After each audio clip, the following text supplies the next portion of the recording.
Good evening, Yash. Good evening, Harsh, Navneet, Soumya, Ishika, Priya, Shekhar, Himanshu. बाप रे, बहुत सारे लोग हो। अच्छी भी बात है। Touch wood. हाँ जी सर, क्या हाल है आप लोगों के? क्या हाल है आप लोगों के?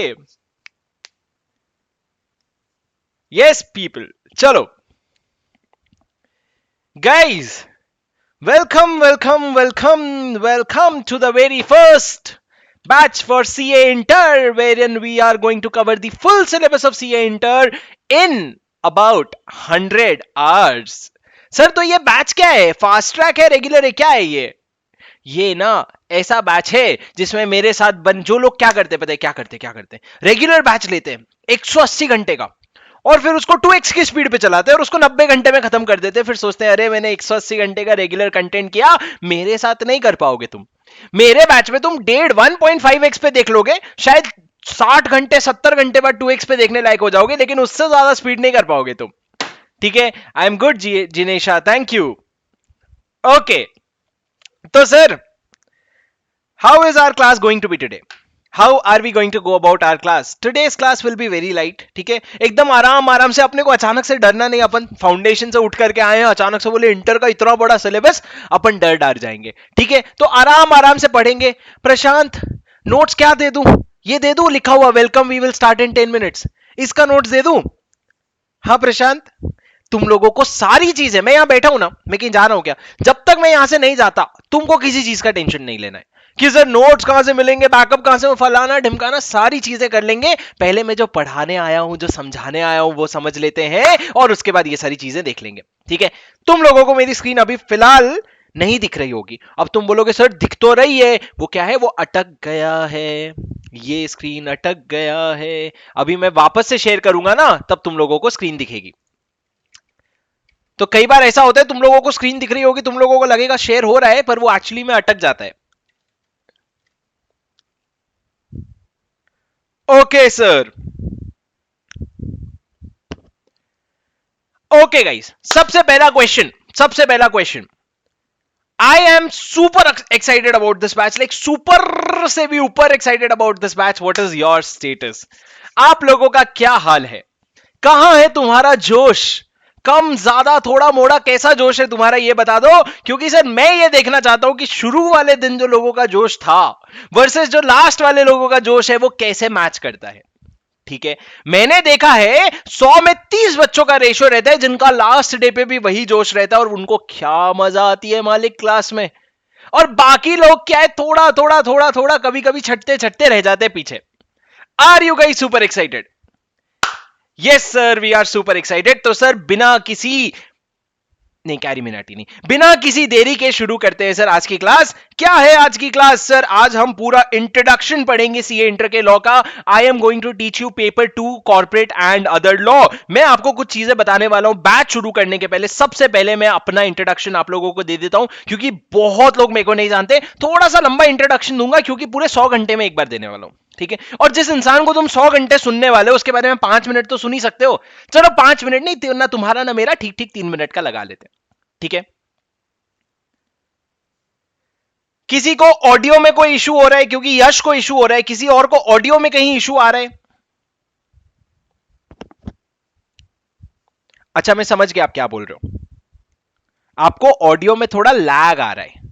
ठीक है, आप लोगों को ऑडियो में थोड़ा लैग आ रहा होगा कि मैं आवाज पहले आ रही है और मैं दिख बाद में रहा हूं, ऐसा हो रहा होगा, करेक्ट? हाँ सर, अभी तक आपने बोला नहीं था तो नोटिस नहीं हुआ था, अब नोटिस हो रहा है क्योंकि अब आपने बोल दिया। हाँ, चलो आज आज मैनेज कर लो, उसको कल ठीक कर देंगे। ठीक है, तुम लोग मेरे लिप्स, तुम लोग मेरे को मेरे मुंह को मत देखो, बाकी शक्ल देखो। ठीक है, सुनो मेरी बात, मैं क्या कह रहा हूं सर। सबसे पहले अपन बात करते हैं इंट्रोडक्शन। सबसे पहले मेरा इंट्रोडक्शन बता देता हूं। My name is Shubham Singhal. I qualified my chartered accountancy back in November 2018 and I cleared my CA final with an all India rank 4.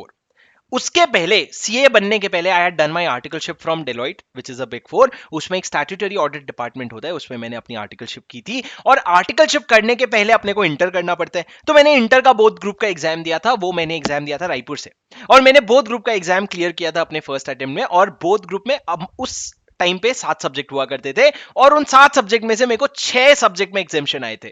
Out of 7 subjects I had exemption in 6 subject. कौन guess कर सकता है वो कौन सा एक subject था जिसमें एग्जामेशन नहीं आया था? कौन गेस कर सकता है जिसमें वो एग्जामेशन नहीं आया था? कौन सा सब्जेक्ट था? कौन गेस कर सकता है? हाँ, क्या ही होगा सर, ऑडिट ही होना है और क्या होना है। अरे लॉ नहीं मालिक, ऑडिट था वो सब्जेक्ट जिसमें एग्जामेशन नहीं आया था। लॉ में कैसे नहीं एग्जामेशन आएगा भाई? ओके, उसके बाद अपन ने उसके पहले बता दूं, मैंने सीपीटी किया था, तब फाउंडेशन नहीं सीपीटी कहते थे इसको। तो सीपीटी को अभी तो वापस उसको सीपीटी करने वाले हैं ये लोग। तो तब फाउंडेशन नहीं हुआ करता था, सीपीटी हुआ करता था। तो सीपीटी में अपन ने वो उसको भी रायपुर में ही किया था। अब जो है ना, तुम लोगों को मैं एकदम सिंक में दिख रहा हूंगा। अब ना तो वीडियो ब्लर है ना ऑडियो में कोई दिक्कत है। ठीक है, ठीक है मालिक। Okay, so I had cleared my CPT from Raipur, ये मैंने आपको बता दिया। उसके बाद सर आर्टिकलशिप किया मैंने, आर्टिकलशिप स्टैट्यूटरी ऑडिट डिपार्टमेंट में, बड़ा मजा आया। उसके बाद अपन ने सीए फाइनल का एग्जाम दिया, और सीए फाइनल का बोथ ग्रुप एक अटेम्प्ट पे एक अटेम्प्ट में नहीं, फर्स्ट अटेम्प्ट में निकल गया। ठीक है, अब सर मैं बता दूं आप लोगों को फॉर कॉन्टेक्स्ट, थोड़ा सा मैं साइंस बैकग्राउंड से, 12th स्टैंडर्ड मैंने साइंस से किया था। और बाकी मेरी प्रेम कथा नहीं प्रेम कथा नहीं, सीए की कथा जो है वो अभी तक यूट्यूब पे, प्रेम कथा अभी तक यूट्यूब पे नहीं डाला है। ठीक है सर, क्या आपका इंटरमीडिएट में रैंक था? नहीं, इंटरमीडिएट में नहीं रैंक था, लेकिन इंटरमीडिएट में रैंक में कुछ 8-10 मार्क से छूट गया था। और 8-10 मार्क कम नहीं होते, बहुत ज्यादा होते। वो 8-10 मार्क लाने के लिए 8-10 घंटे की और पढ़ाई लग जाती, जो थे नहीं।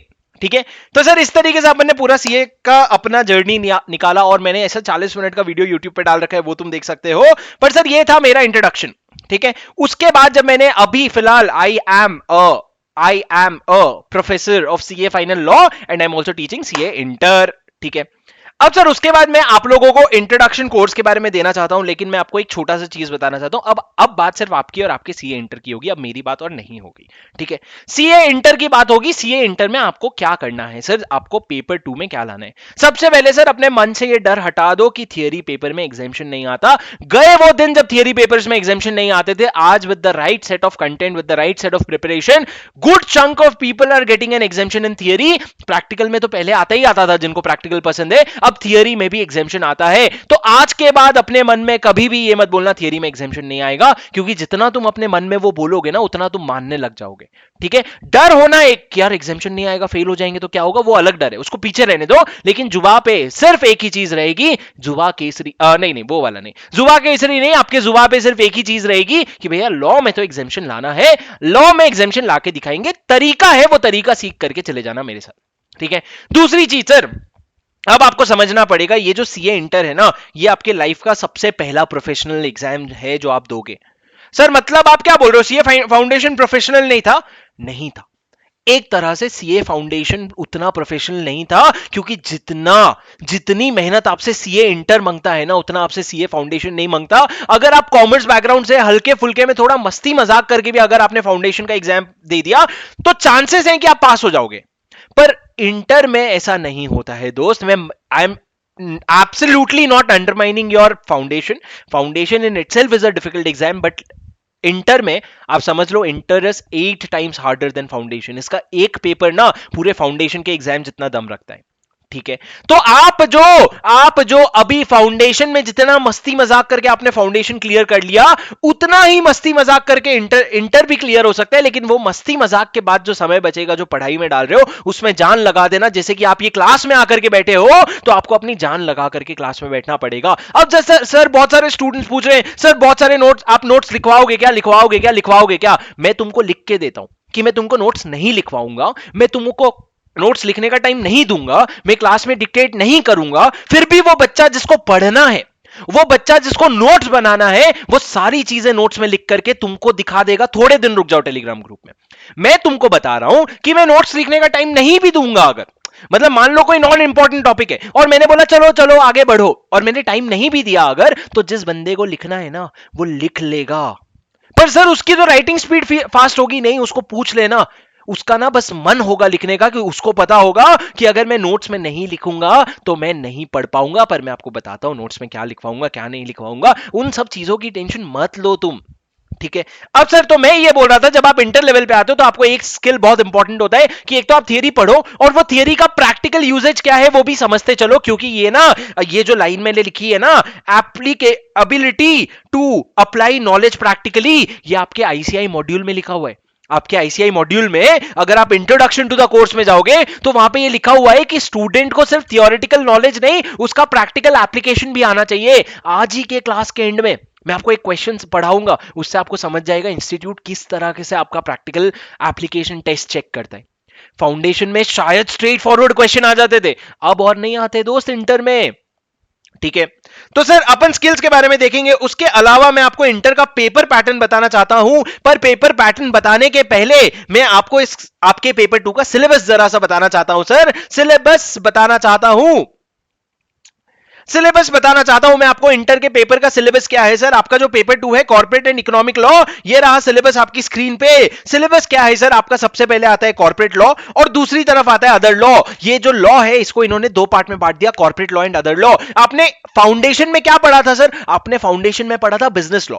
बिजनेस लॉ में क्या आता था? इंडियन कॉन्ट्रैक्ट एक्ट आ गया, सेल्स ऑफ गुड्स एक्ट आ गया, पार्टनरशिप एक्ट आ गया, लिमिटेड लाइबिलिटी पार्टनरशिप आ गया। ये सारी चीजें आपके बचपन में फाउंडेशन में आए थे। अब इंटर में आप दो तरह के लॉ पढ़ने वाले हो, एक तो कॉर्पोरेट लॉ हो गया और अदर्स लॉ हो गया। कॉर्पोरेट लॉ मतलब क्या सर? वो लॉ जो कॉर्पोरेट को अप्लाई होता है। सर वाह वाह, क्या समझाया है। कॉर्पोरेट लॉ मतलब वो लॉ जो कॉर्पोरेट को अप्लाई होता है। अच्छा, ये तो हमको पता ही नहीं था सर। अरे बता रहा हूं, सबर करो। कॉर्पोरेट मतलब क्या सर? कॉर्पोरेट मतलब कंपनीज। अभी के लिए ये समझ लो, कॉर्पोरेट मतलब कंपनीज। तो सर कंपनी को जो लॉ लगता है ना, उन लोगों को कंपनी लॉ कहते हैं। और कंपनी लॉ हमारे लिए बहुत इंपॉर्टेंट फैक्टर है सर। क्यों ऐसा? क्योंकि कंपनी लॉ जो है ना, जब आप सीए बन जाते हो तो आप क्या करते हो? आप ऑडिट करने जाते हो। अब ऑडिट किसका किसका हो सकता है, या फिर टैक्सेशन किसका किसका हो सकता है? या तो एक इंडिविजुअल का हो गया, मेरे जैसे एक इंडिविजुअल का हो गया, या मेरी कोई पार्टनरशिप फर्म है उसकी हो गई, या आधे से ज्यादा कंपनीज होते हैं उनकी ऑडिट या टैक्सेशन होता है। अब जब किसी कंपनी का आप ऑडिट करने जा रहे हो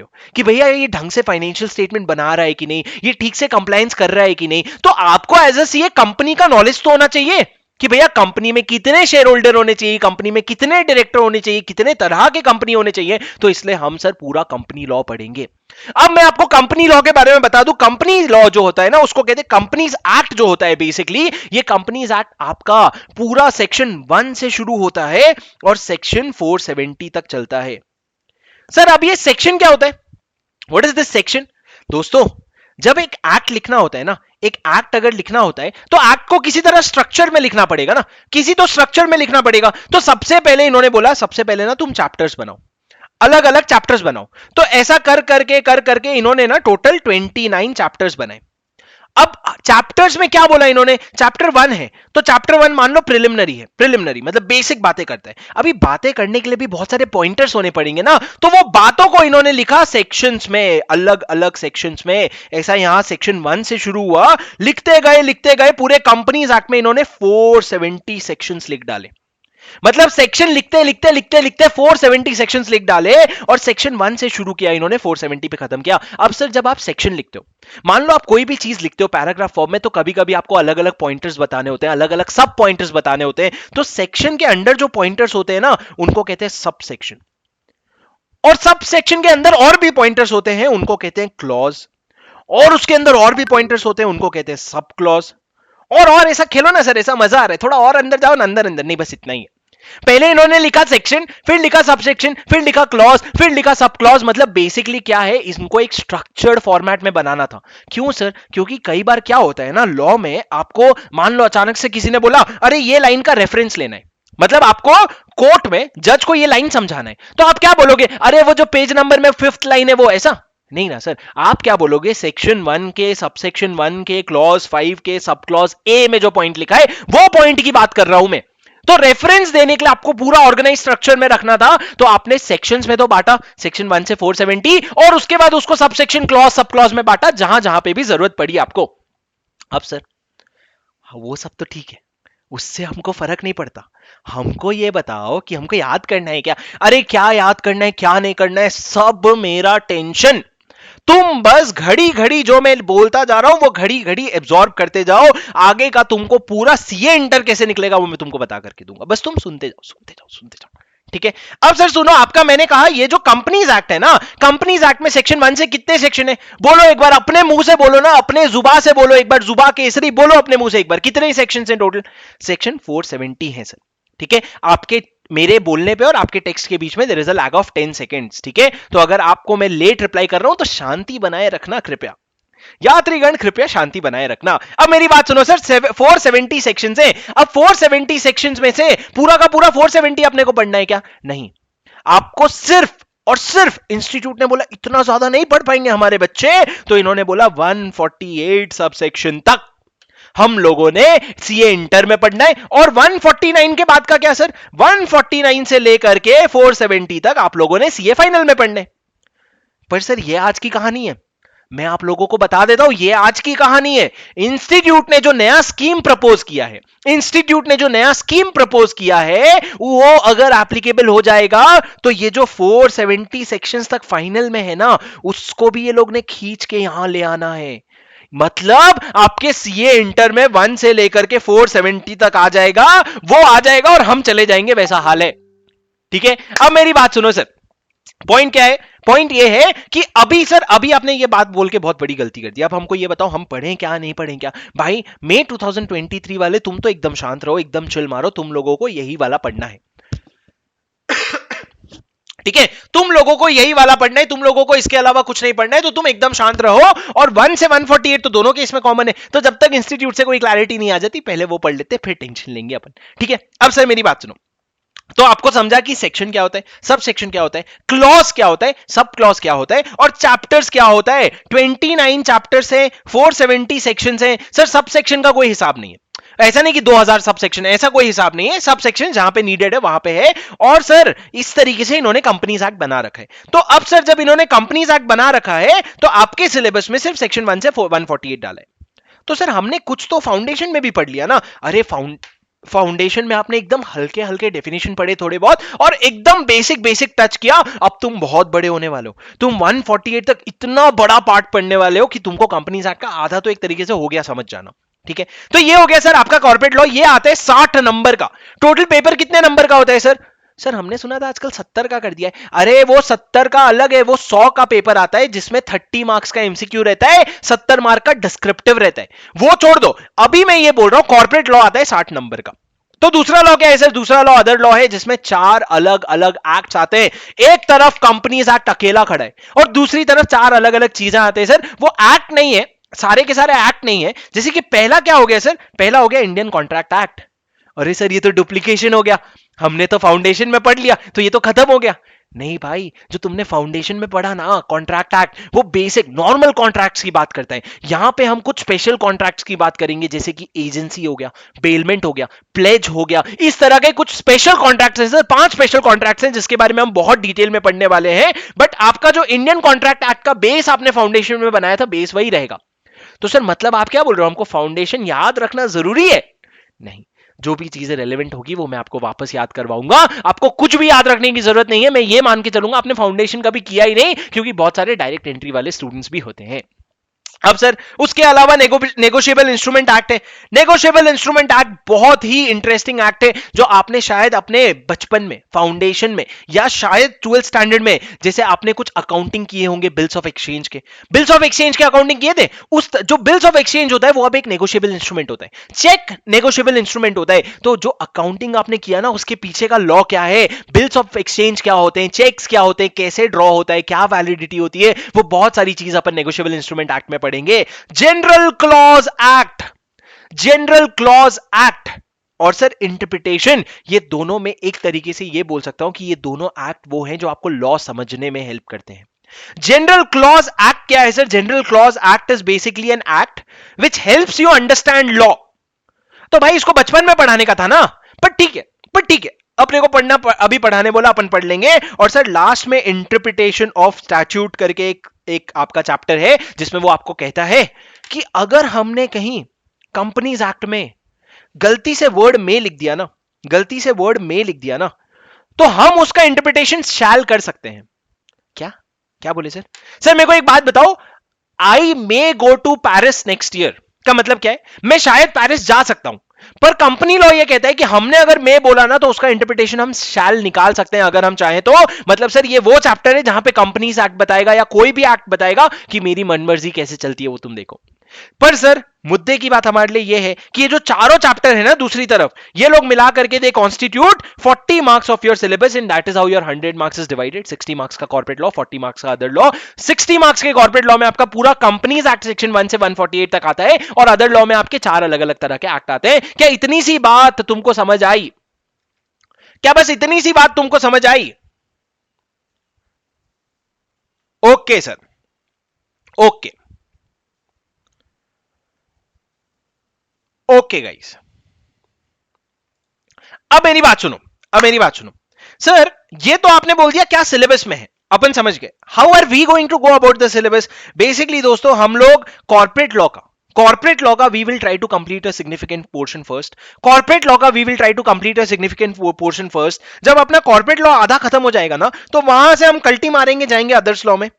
we will go to others law, वहां पे थोड़ा मोड़ा खत्म करेंगे और वापस कंपनी लॉ पे आ जाएंगे। क्यों सर, क्यों ऐसा? बिकॉज जब तक by the time I reach the end of corporate law ना, यू मे बी लाइक अरे बस हो गया सर, इससे ज्यादा दिमाग में घुस ही नहीं रहा है अपने को। So somewhere in between we will do dive into others law, finish a portion of others law also and come back so that we have some more interesting portion left for ourselves. तो sir ये हो गया आपका, ये हो गया आपका introduction about the syllabus. अब मैं आपको बताता हूं कि आपका पेपर पैटर्न कैसा रहता है।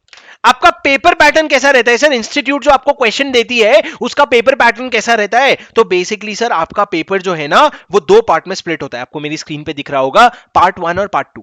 पार्ट 1 30 मार्क्स का एमसीक्यू आता है और पार्ट 2 में 70 मार्क्स के क्वेश्चंस आते हैं डिस्क्रिप्टिव।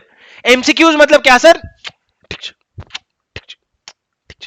अभी तक ये चल रहा था, बहुत ही जल्द, बहुत ही जल्द नेगेटिव मार्किंग आने वाले हैं, तो कुछ भी कर लो टिक नहीं मार पाओगे क्योंकि नेगेटिव मार्किंग आने वाले। अभी तो कैसा टाइम नहीं बचा, 4 क्वेश्चन बचे, जय माता दी, इसका नाम उसका नाम टिक। अब नहीं होगा ऐसा। तो सर पार्ट 1 जो है आपका एमसीक्यू, पर अब सर ये कब की बात कर रहे हो? अभी तक आया नहीं है, जब अनाउंसमेंट आ जाएगा तब मैं आपको बता दूंगा। पर ये मान के चलो सर नेगेटिव मार्किंग होता है, उससे क्या आपको आपको वो थोड़ा ना आपको वो लगता है कि अरे मेरे को सही आंसर टिक करना है, मैं गलत नहीं हो सकता। ठीक है, तो सर पार्ट 1 जो है वो आपके 30 मार्क्स के एमसीक्यूज आते हैं और पार्ट 2 जो है उसमें 70 मार्क्स का डिस्क्रिप्शन आता है। अब जो 70 मार्क्स का होता है ना उसमें आपको 5 क्वेश्चन दिए होते हैं जिसमें से आपको 4 क्वेश्चन अटेंड करना पड़ता है। पहला वाला क्वेश्चन तो मैंडेटरी रहता है और बाकी के आगे जो 4 क्वेश्चन होते हैं उसमें से आपको 3 क्वेश्चन अटेंड करना होता है। मतलब सर टोटल टोटल अरे मालिक सुनो ना, टोटल आपको 4 क्वेश्चन अटेंड करना होता है सर। पर सर 4 क्वेश्चन मिला के 70 मार्क का कैसे होगा? 4 क्वेश्चन मिला के 70 मार्क्स कैसे होगा? तो बॉस जो पहला क्वेश्चन होता है ना वो 19 मार्क्स का होता है और बाकी 3 क्वेश्चन 17 मार्क्स के होते हैं। तो इस तरीके से आपका 51 मार्क्स आता है। Did you understand? 70 मार्क्स आते हैं, सॉरी 51 क्या 70 मार्क्स आता है। 19 मार्क्स का पहला क्वेश्चन, और ये जो पहला क्वेश्चन होता है ना बेटा ये कंपलसरी होता है, मतलब ये तो लिखना ही लिखना है। और इसमें जनरली वो लोग वो चैप्टर कभी कभी पूछ देते हैं जो इंस्टीट्यूट को पता है तुम छोड़ के गए हो। तुमने बोला यार ये इतने समय से आया नहीं है, छोड़ के जाते हैं ना, वैसे भी कितना तो हमको एक्स्ट्रा स्पेस मिलता है, मतलब कितना तो हमको ऑप्शंस मिलता है एग्जाम में, अगर आ जाएगा तो छोड़ देंगे। पर नहीं सर, इसमें जो क्वेश्चंस आएंगे वो आपको मैंडेटरी लिखना पड़ेगा, नहीं लिखोगे तो आपको मार्क्स नहीं मिलेंगे और बाकी 4 में से 3 क्वेश्चन आपको लिखने होंगे, तब जाके आपका पूरा 100 मार्क का पेपर बनता है सर। ठीक है, अब सर ये हो गया आपका कैसे बनता है। अब मैं आपको फाइनली द मोस्ट इंपॉर्टेंट चीज बताने वाला हूं, मेरे क्लास के साथ साथ आप कैसे चलोगे। ठीक है, सुन लो मेरी बात, सुन लो मेरी बात दोस्तों। मेरे क्लास में आपको क्या क्या कंटेंट चाहिए होगा? आपको चाहिए होगा आईसीएआई का मॉड्यूल। अब आईसीआई का मॉड्यूल या तो आप तक पहुंच गया है या फिर आप तक नहीं पहुंचा है। अगर आपके पास पहुंच गया है तो सॉर्टेड है, पर अगर आपके पास नहीं पहुंचा है तो आपके पास 2 ऑप्शन है। एक ऑप्शन ये है कि आप उसको प्रिंट करवा लो चैप्टर वाइज, जैसे आज मैं चैप्टर 1 पढ़ाऊंगा, कल मैं उसके बाद चैप्टर 2, उसके बाद चैप्टर 3, तो आप जा करके रिलेटिव मतलब शुरू के 3 चैप्टर का प्रिंट ले आए और साथ में आपने आईसीआई मॉड्यूल ऑर्डर कर दिया। ठीक है, दूसरा ऑप्शन यह है कि आप ऑनलाइन भी मॉड्यूल को जाकर के पढ़ सकते हो। अगर आपके पास टैबलेट है या ठीक ठाक सा लैपटॉप है तो आप ऑनलाइन जाकर के भी मॉड्यूल को पढ़ सकते हो, क्योंकि जो अल्टीमेट आपका बेस रहेगा ना वो मेरा समरी नोट्स रहेगा। क्या है सर समरी नोट्स? ये आईसीआई मॉड्यूल के साथ साथ आपको रेफर करना पड़ेगा the ultimate solution. The ultimate solution sir, the ultimate solution का क्या? द अल्टीमेट सोल्यूशन का 2 चीज मैं आपको देने वाला हूं, समरी नोट्स और क्वेश्चन बैंक। समरी नोट्स और क्वेश्चन बैंक। सर ये समरी नोट्स और क्वेश्चन बैंक में क्या होगा? क्वेश्चन बैंक में आपके मई 2018 से लेकर के 2018, 19, 20, 21, 22 का मई तक जितने भी क्वेश्चंस आए हैं, चाहे वो आरटीपी के हो, चाहे वो एमटीपी के हो, चाहे वो पास्ट पेपर हो, चाहे आईसीआई का मॉड्यूल का हो, जितने भी क्वेश्चंस आए हैं ना, सारे आपको इस क्वेश्चन बैंक में मिल जाएंगे दोस्त। इसके बाहर एक क्वेश्चन करने की तुमको जरूरत नहीं है, क्योंकि सर ये क्वेश्चंस मोर देन इनफ होंगे आपके लिए। इससे ज्यादा आपको करने की जरूरत ही नहीं है। इसके अलावा मान लो अगर आपका नवंबर 2022 में एग्जाम है, तो उस समय जो आरटीपी आएगा या उस समय जो एमटीपी आएगा, जो अभी तक आया नहीं है, जो 1 महीने 1.5 महीने पहले आता है, वो लेकर के बस कर लेना, और कुछ भी करने की जरूरत नहीं है। और सर समरी नोट्स में क्या होगा? Summary notes will basically be your last day material. Sir ये एक ऐसी बुक है जो वो आपका फर्स्ट डे और लास्ट डे दोनों मटेरियल बनेगा, और यही चाहिए होता है सर एक स्टूडेंट को। आज मैं आपको एक 1000 पेज की बुक से पढ़ाऊं और मैं आपको बोलूं एग्जाम के पहले कि भाई तू ये 100 पेज की बुक से रिवाइज कर लेना, आप बोलोगे नहीं सर मेरे को ये 1000 पेज की बुक में ज्यादा कंफर्ट है, क्योंकि ये बुक में मैंने अपने मार्किंग्स की है, ये बुक को मैंने अपना बनाया है, अब ये मेरी है किताब, तो सर मेरे को यही चाहिए किताब। तो sir in that case that is why what we do is, जो अपना जो समरी नोट्स रहेगा वो समरी नोट्स वही रहेगा जो आप लास्ट डे रिवीजन तक यूज करोगे। ये समरी नोट्स और क्वेश्चन बैंक आपको मिलेगा। सर क्या आपका क्वेश्चन बैंक विद सोल्यूशन है? नहीं बेटा, उसमें क्वेश्चन है, मैं एक अलग से एक आंसर बैंक निकालूंगा, उसमें तुमको आंसर दूंगा। अरे अच्छी बात करते हो सर, क्वेश्चन बैंक में पूरा क्वेश्चन आंसर। और मैं आपको यह भी बता दूं, जो क्वेश्चन बैंक रहेगा ना, उसका जो आंसर रहेगा ना, वो पूरा पूरा आईसीआई फॉर्मेट में रहेगा, पूरा का पूरा आईसीआई फॉर्मेट में। तुमको टेंशन लेने की जरूरत ही नहीं है कि यार ये क्वेश्चन में आंसर ठीक ठाक नहीं लग रहा है, ऐसा हम लिख सकते हैं क्या? तुम बिंदास लिख सकते हो, क्योंकि मैं तुमको आईसीआई का सजेस्टेड आंसर ही उठा करके डालूंगा। ठीक है, तुम्हारा suggested answer with the latest amendment, with the latest updation, and उसको थोड़ा और प्रेजेंटेबल बना करके मैं आपको डालूंगा, ताकि आपको पढ़ने में आसानी जाए। उसमें कीवर्ड्स अंडरलाइंड होंगे, और साथ साथ में आपको नीचे मेरे ऑथर्स नोट भी मिलेंगे आंसर्स में, वो सब मैं आपको प्रैक्टिकली दिखाऊंगा। बट सर क्वेश्चन बैंक और समरी नोट्स मिलेगा आपको। सर कहां मिलेगा ये आपको हर दिन के क्लास के पहले आपको ये आपके व्हाट्सएप ग्रुप पे मिल जाएगा, जो व्हाट्सएप ग्रुप आप ज्वाइन कर रखे हो वहां पे आपको मिल जाएगा। बाद में जो बच्चे रिकॉर्डेड ले रखे हैं ना, शांति, बाद में जो बच्चे जिन लोगों ने रिकॉर्डिंग ले रखा है ना, आपको जो ईमेल में एक्सेस आया था, उसी ईमेल में अगर आप जाओगे ना, तो आपको वहां पे मेरे सारे फाइल्स एक्सेस करने के मिल जाएंगे। जो भी नोट्स में क्लास में लिखा रहा हूं, जो भी चीजें मैं क्लास में बोल रहा हूं दूंगा, वो आपको उस गूगल ड्राइव लिंक पे मिल जाएगा। कौन सा गूगल ड्राइव लिंक? सर जहां से आपने क्लास लिए हैं, जो आपको ईमेल आया होगा ना, उसमें गूगल ड्राइव लिंक होगा जहां से आपने लेक्चर्स डाउनलोड किए। ठीक है, और सर बाकी तो व्हाट्सएप ग्रुप में मिल जाएगा। और वरुण पता नहीं है तुमको नहीं मिला, 100 बच्चे ऐड हो गए उस ग्रुप में ऑलरेडी, तुमको ही नहीं मिला बस लिंक। अब मेरी बात सुनो सर, आ जाओ। सर तो सर मैंने आपको कहा कि आपको ये मॉड्यूल मिलेंगे, पर इसका करना क्या है सर? इसको पढ़ेंगे कैसे, क्या करेंगे? मैं आपको बहुत सिंपल ट्रिक बताता हूं दोस्तों। जब मैंने सीए फाइनल की तैयारी की थी ना, तो सीए फाइनल की जब मैंने क्लासेस ली थी ना, तो क्लासेस में मैंने एक बहुत अच्छा काम किया था। थियरी पेपर में क्या होता है पता है? थियरी सब्जेक्ट में क्या होता है, कभी कभी कॉन्सेप्ट बहुत इजी होता है, और अपन लोग कुछ लोग होते हैं ऐसा, जो हम एक बार में समझ जाते हैं सर ने क्या बोला। अब दूसरी बार जब सर रिपीट कर रहे हैं, तो हमारा मन सुस्त हो रहा है, बोले अरे यार क्या यार ऐसा हो रहा है। जब ये रिपीट होता रहता है ना, तो क्या होता है, जब ये रिपीट होता रहता है, तो आप लोगों को आती है सुस्ती। आप लोगों को लगता है नहीं यार मैं बोर हो रहा हूं, नहीं यार मेरे को नींद आ रही है, और फिर आपका ग्राफ ऐसा नीचे चला जाता है। तो उसके लिए क्या करना होता है सर? जब आप क्लास में बैठे हो ना, अपने मन को 100% ऑक्यूपाइड रखो। जैसे मैं अपने मन को कैसे ऑक्यूपाइड रखता था सर, अगर सर ने एक बहुत बड़ा कॉन्सेप्ट समझाया और मेरे को वो एक बार में समझ आ गया, मेरे को पता है 2 बार सर रिवाइज करवाने वाले, तो मैंने या तो सर का कोई पुराना वाला कॉन्सेप्ट बुक से पढ़ लिया, या फिर मैंने उसके कोई क्वेश्चन ही साथ साथ में देख लिए जो सर नहीं करवाने वाले, या कुछ भी ऐसा रेलेवेंट काम कर लिया। फोन चला लिया, रेलेवेंट काम नहीं होता है दोस्त। ठीक है, फोन से तो और ज्यादा सुस्ती आती है। मैं तुमको बता रहा हूं, तुम मेरी क्लास सुनते सुनते जो तुम हाथ में फोन पकड़े हो, अगर तुम फोन क्लास के लिए देख रहे हो तो ठीक है, लेकिन अगर तुम उसमें इंस्टाग्राम चला लिए, वो सारी चीजें कर लिए ना, तो तुमको एकदम ही सुस्ती आ जाएगी, तुम छोड़ दोगे और तुमको लगेगा क्लास बोरिंग था। ठीक है, तो सर एक्टिव रहना है। एक्टिव ऐसे रहना है कि जो भी क्वेश्चंस आपके पास क्वेश्चन बैंक पहले से आ जाएंगे, आप उसमें जाके स्क्रॉल करके देख सकते हो कि अरे यार स्मॉल कंपनी अगर मैं पढ़ा रहा हूं और तुमको डेफिनेशन समझ आ गया, तो स्मॉल कंपनी के क्वेश्चन सॉल्व कर लो। क्या होगा ज्यादा से ज्यादा, उसके बाद सेम क्वेश्चन मैं सॉल्व करवाऊंगा क्लास में, तो 2 चीज एक्स्ट्रा ही सीखोगे ना, कि अरे जब मैंने सॉल्व किया था तो मैंने ऐसे सॉल्व किया था, सर ने सॉल्व करवाया तो ऐसे सॉल्व हुआ, ये डिफरेंस है। ठीक है, तो सर मेरा ये रिक्वेस्ट है कि जब आप क्लास में बैठे हो ना, तो सबसे पहले तो मेरी बातें सुनो। क्योंकि वो सुनने के लिए आप क्लास आए हो। दूसरा पॉइंट, उसके साथ आप नोट करो। सर नोट मतलब ये नहीं होता है कि मैंने यहां स्पेस छोड़ के यहां लिखना शुरू किया तो तुम भी वही कर रहे हो। तुम क्या करो, सुन रहे हो, अभी तुम नीचे देखो और तुम लिखना शुरू कर दो। फर्स्ट पॉइंट में मैं जो बोल रहा हूं, सेकंड पॉइंट में मैं जो बोल रहा हूं। तुमको ऐसा नहीं है मेरे तरह की चार्ट्स बनाने, मेरे तरह का ही कॉपी करना है। तुमको बिल्कुल भी कॉपी नहीं करना है। तुमको ना बस जो सुन रहे हो तुम अपने नोट्स में उसको लिखते जाओ ताकि उससे तुम्हारा प्रेजेंस ऑफ माइंड बना रहे और तुम एक्टिव रहो, ताकि तुम ना जितना ज्यादा सुन सकोगे। दोस्तों कभी तुम्हारे साथ ऐसा हुआ है?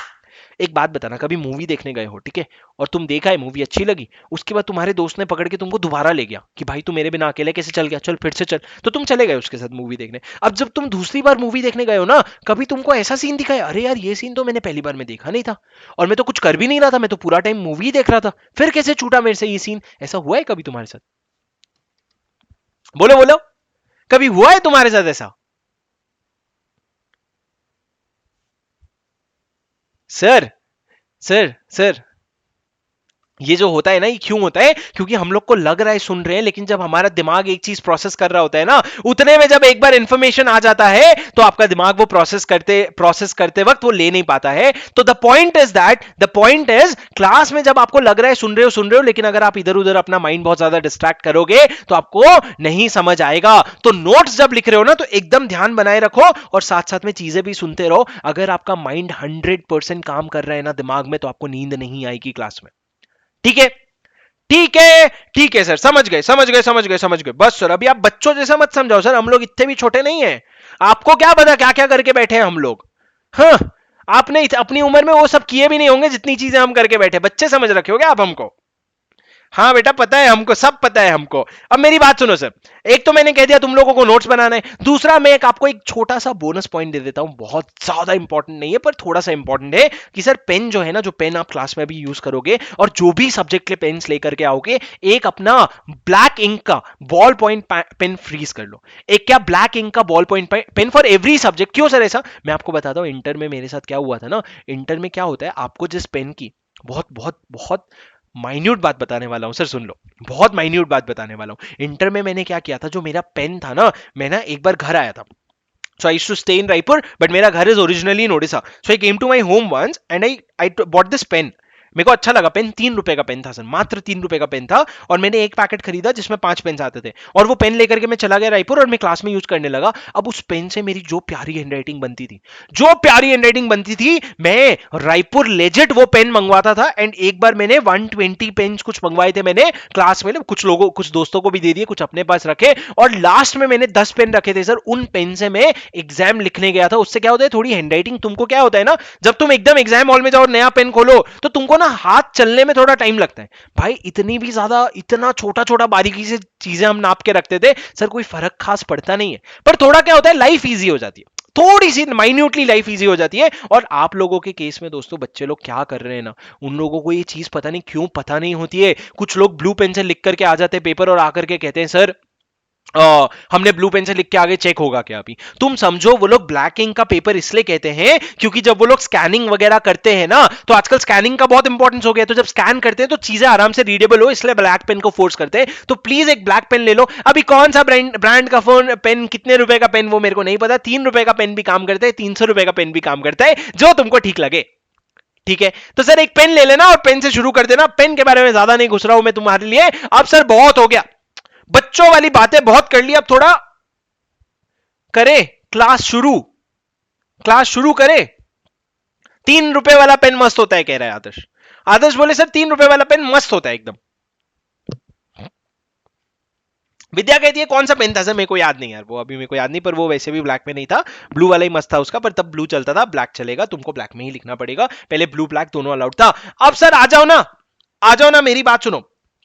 अब मैं तुमको ना सर कुछ पढ़ाने वाला हूं सर। सबसे पहले मैं आपको एक बहुत इंपॉर्टेंट कॉन्सेप्ट बताने वाला हूं। सबसे पहले हम क्या शुरू करेंगे सर, हम शुरू करेंगे कॉर्पोरेट लॉ। क्या कहा मैंने, हम शुरू करेंगे कॉर्पोरेट लॉ। कॉर्पोरेट लॉ में हम क्या पढ़ेंगे सर, कॉर्पोरेट लॉ में हम पढ़ेंगे कंपनीज एक्ट। ठीक है सर, हाँ सर समझ गए, कंपनीज एक्ट पढ़ेंगे। सर कोई बता सकता है कंपनीज एक्ट कौन से साल में आया था? कोई बता सकता है कंपनीज एक्ट कौन से साल में आया था? सर कंपनीज एक्ट अभी जो हम पढ़ने वाले हैं ना, वो हम पढ़ने वाले हैं 2013, जो आज से 10 साल पहले आया था, 2013, एकदम नया नया ताजा ताजा। लेकिन सर इसके पहले एक कंपनीज एक्ट 1956 हुआ करता था। 1956 में इन्होंने कंपनीज एक्ट बना दिया, और वो जो 1956 वाला कंपनीज एक्ट है वो 57 इयर्स चला, और 57 इयर्स बाद उसको खत्म करके एक नया एक्ट बना दिया, कंपनीज एक्ट 2013, जो इसी का अपग्रेडेड वर्जन है। अपग्रेड हो गया sir, basically companies act upgrade हो गया। पर सर मेरे को कोई एक चीज बता सकता है, कंपनीज एक्ट 2013 पढ़ रहे हैं, समझ गए, लेकिन एक बात बताओ सर, आपने कहा कॉर्पोरेट लॉ पढ़ेंगे, फिर आपने कहा कंपनीज एक्ट पढ़ेंगे, ये लॉ क्या होता है, ये एक्ट क्या होता है? What is law, what is act? किसी को पता है what is law versus what is act? अरे बोलो बोलो, तुम लोगों को बोलना पड़ेगा, जितना बोलोगे उतना कम सोओगे। बोलो sir, what is the difference between law and an act?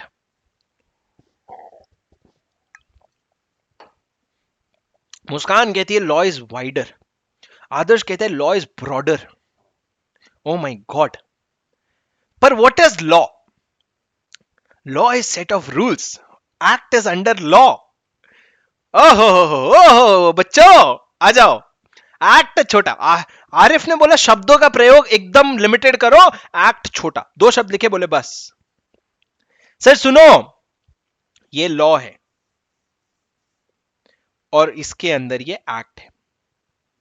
क्या मतलब sir? Act is a part of law. तो सर लॉ में और क्या क्या आता है? एक्ट के अलावा लॉ में आता है रूल्स, लॉ में आता है केस लॉज, लॉ में आते हैं नोटिफिकेशन, लॉ में आते हैं सर्कुलर्स। पर सर अपने को एक शब्द नहीं समझा था एक्ट, आप उसमें 6 शब्द और लाके रख दिए, क्या समझेगा हमको? सुनो सर सुनो, लॉ क्या होता है, जैसे अगर हमने बोला, अगर फॉर एग्जाम्पल हमने बोला कि हम, अगर मान लो हमारे इधर चोरी हो रही थी, बहुत चोरी हो रही थी, दिन रात चोरी हो रही थी, मतलब आकर के चक्कू लेके आते, गला में रखते और पैसे लेकर के चले जाते, रोज चोरी हो रही है। तो अब हमने सोचा चोरी को लेकर के लॉ बनाएंगे, तो सर हमने एक ब्रॉडर सेंस में सोच लिया कि हाँ हम कुछ तो अपने को कानून बनाना है। अब सर वो लॉ बनाने के प्रोसेस में हमने एक हमने एक्ट बनाया, एंटी थेफ्ट एक्ट। ऐसा मान लो हमने एक एंटी थेफ्ट एक्ट करके एक एक्ट बनाया।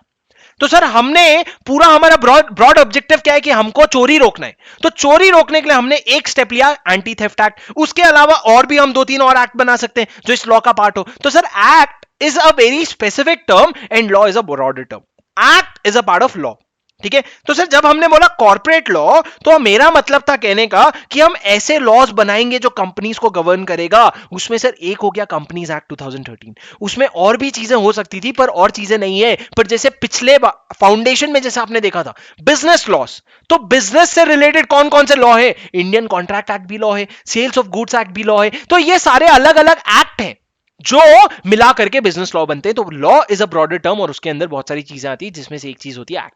सर एक्ट तो समझ गए, अच्छे से समझ गए, लेकिन ये रूल्स क्या होता है, ये केस लॉस क्या होता है? अरे केस लॉस तुमने फाउंडेशन में पढ़ा ना, सैल्मन वर्सेस सैल्मन, ऐसे सारे बहुत सारे केस लॉस पढ़े थे ना। वो सारे केस लॉस जो हैं ये क्या होते हैं sir? Case laws are basically something which help you interpret a section.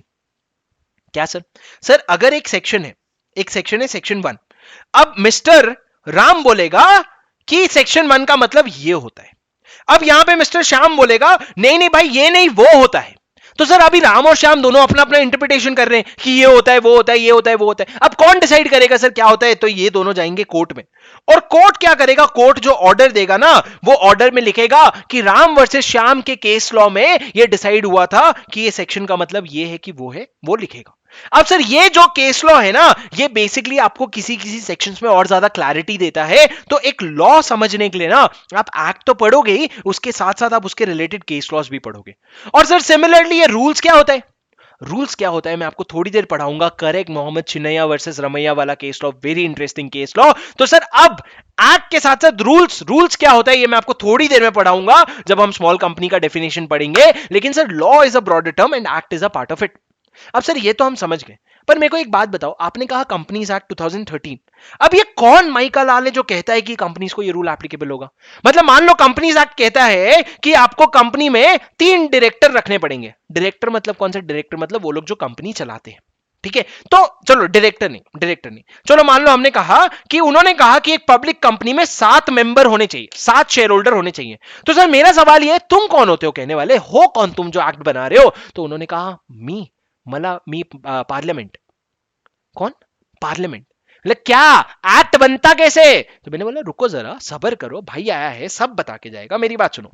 Sir act जो आपने बोला कि एक दिन कोई आया और बोला कंपनीज को ये चीजें करनी है, तुम हो कौन जो एक्ट बना रहे हो? तुम्हारे पास पावर कहां से आ रहा है? तो सर पावर जो है ना वो कोई है कॉन्स्टिट्यूशन नाम की कोई चीज जो पावर देता है। सर क्या? Constitution of India.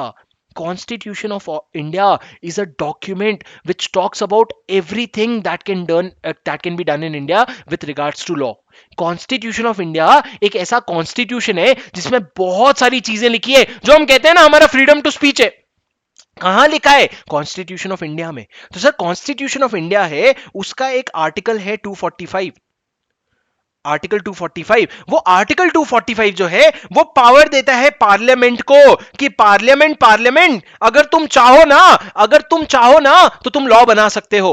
सर ये पार्लियामेंट मतलब कौन हो गया?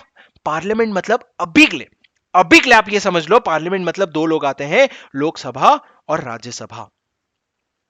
सर अभी विधान परिषद विधानसभा कब आता है, सेंट्रल लॉ क्या होता है, स्टेट लॉ क्या होता है, वो सब हमारे लिए रेलेवेंट नहीं है। आप अभी फिलहाल ये समझो कि पार्लियामेंट मतलब लोकसभा और राज्यसभा को इन्होंने पावर दे दिया कि तुमको लॉ बनाने का है ना, तुम बनाओ, तुम्हारे पास पावर है। तो सर अब अगर मान लो कंपनीज एक्ट करके एक एक्ट अगर बनाना था जो कंपनी को रेगुलेट करे, तो कौन बनाएगा? सर तो मैं आपको बताता हूं कौन बनाएगा। सबसे पहले ये आइडिया किसके पास आना है? आज की डेट में गवर्नमेंट कौन है? आज की डेट में किसकी सरकार है? सर किसकी सरकार है? बीजेपी की कांग्रेस की? किसकी सरकार है? बीजेपी की कांग्रेस की? किसकी सरकार है? अरे बोलो, बीजेपी की सरकार है कि कांग्रेस की सरकार है? सर आज की डेट में बीजेपी की सरकार है।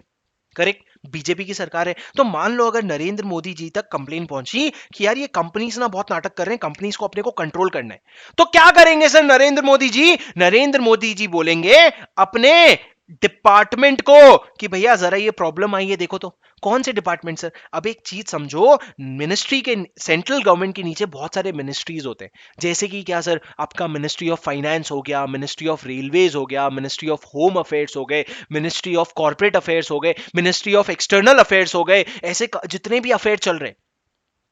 वो वाला अफेयर नहीं जो तुम सोच रहे हो नालायकों, वो अफेयर नहीं। अफेयर मतलब काम, वो भी काम है, लेकिन अफेयर मतलब सर जो सेंट्रल गवर्नमेंट के काम है, तो अलग अलग काम, जैसे कि ministry of corporate affairs. Corporate affairs मतलब क्या? जो कंपनी से रिलेटेड काम है जो मिनिस्ट्री देखती है, वो एक मिनिस्ट्री ऑफ कॉर्पोरेट अफेयर्स हो गए। ऐसे अलग अलग मिनिस्ट्री होती है सर। तो अभी कंपनी की बात आई तो नरेंद्र मोदी जी भेजेंगे किसके पास? मिनिस्ट्री ऑफ कॉर्पोरेट अफेयर्स के पास, कि मिनिस्ट्री ऑफ कॉर्पोरेट अफेयर्स हमको एक लॉ चाहिए इसके रिलेटेड। अब मिनिस्ट्री ऑफ कॉर्पोरेट अफेयर्स मतलब कौन sir? Who is our minister of corporate affairs?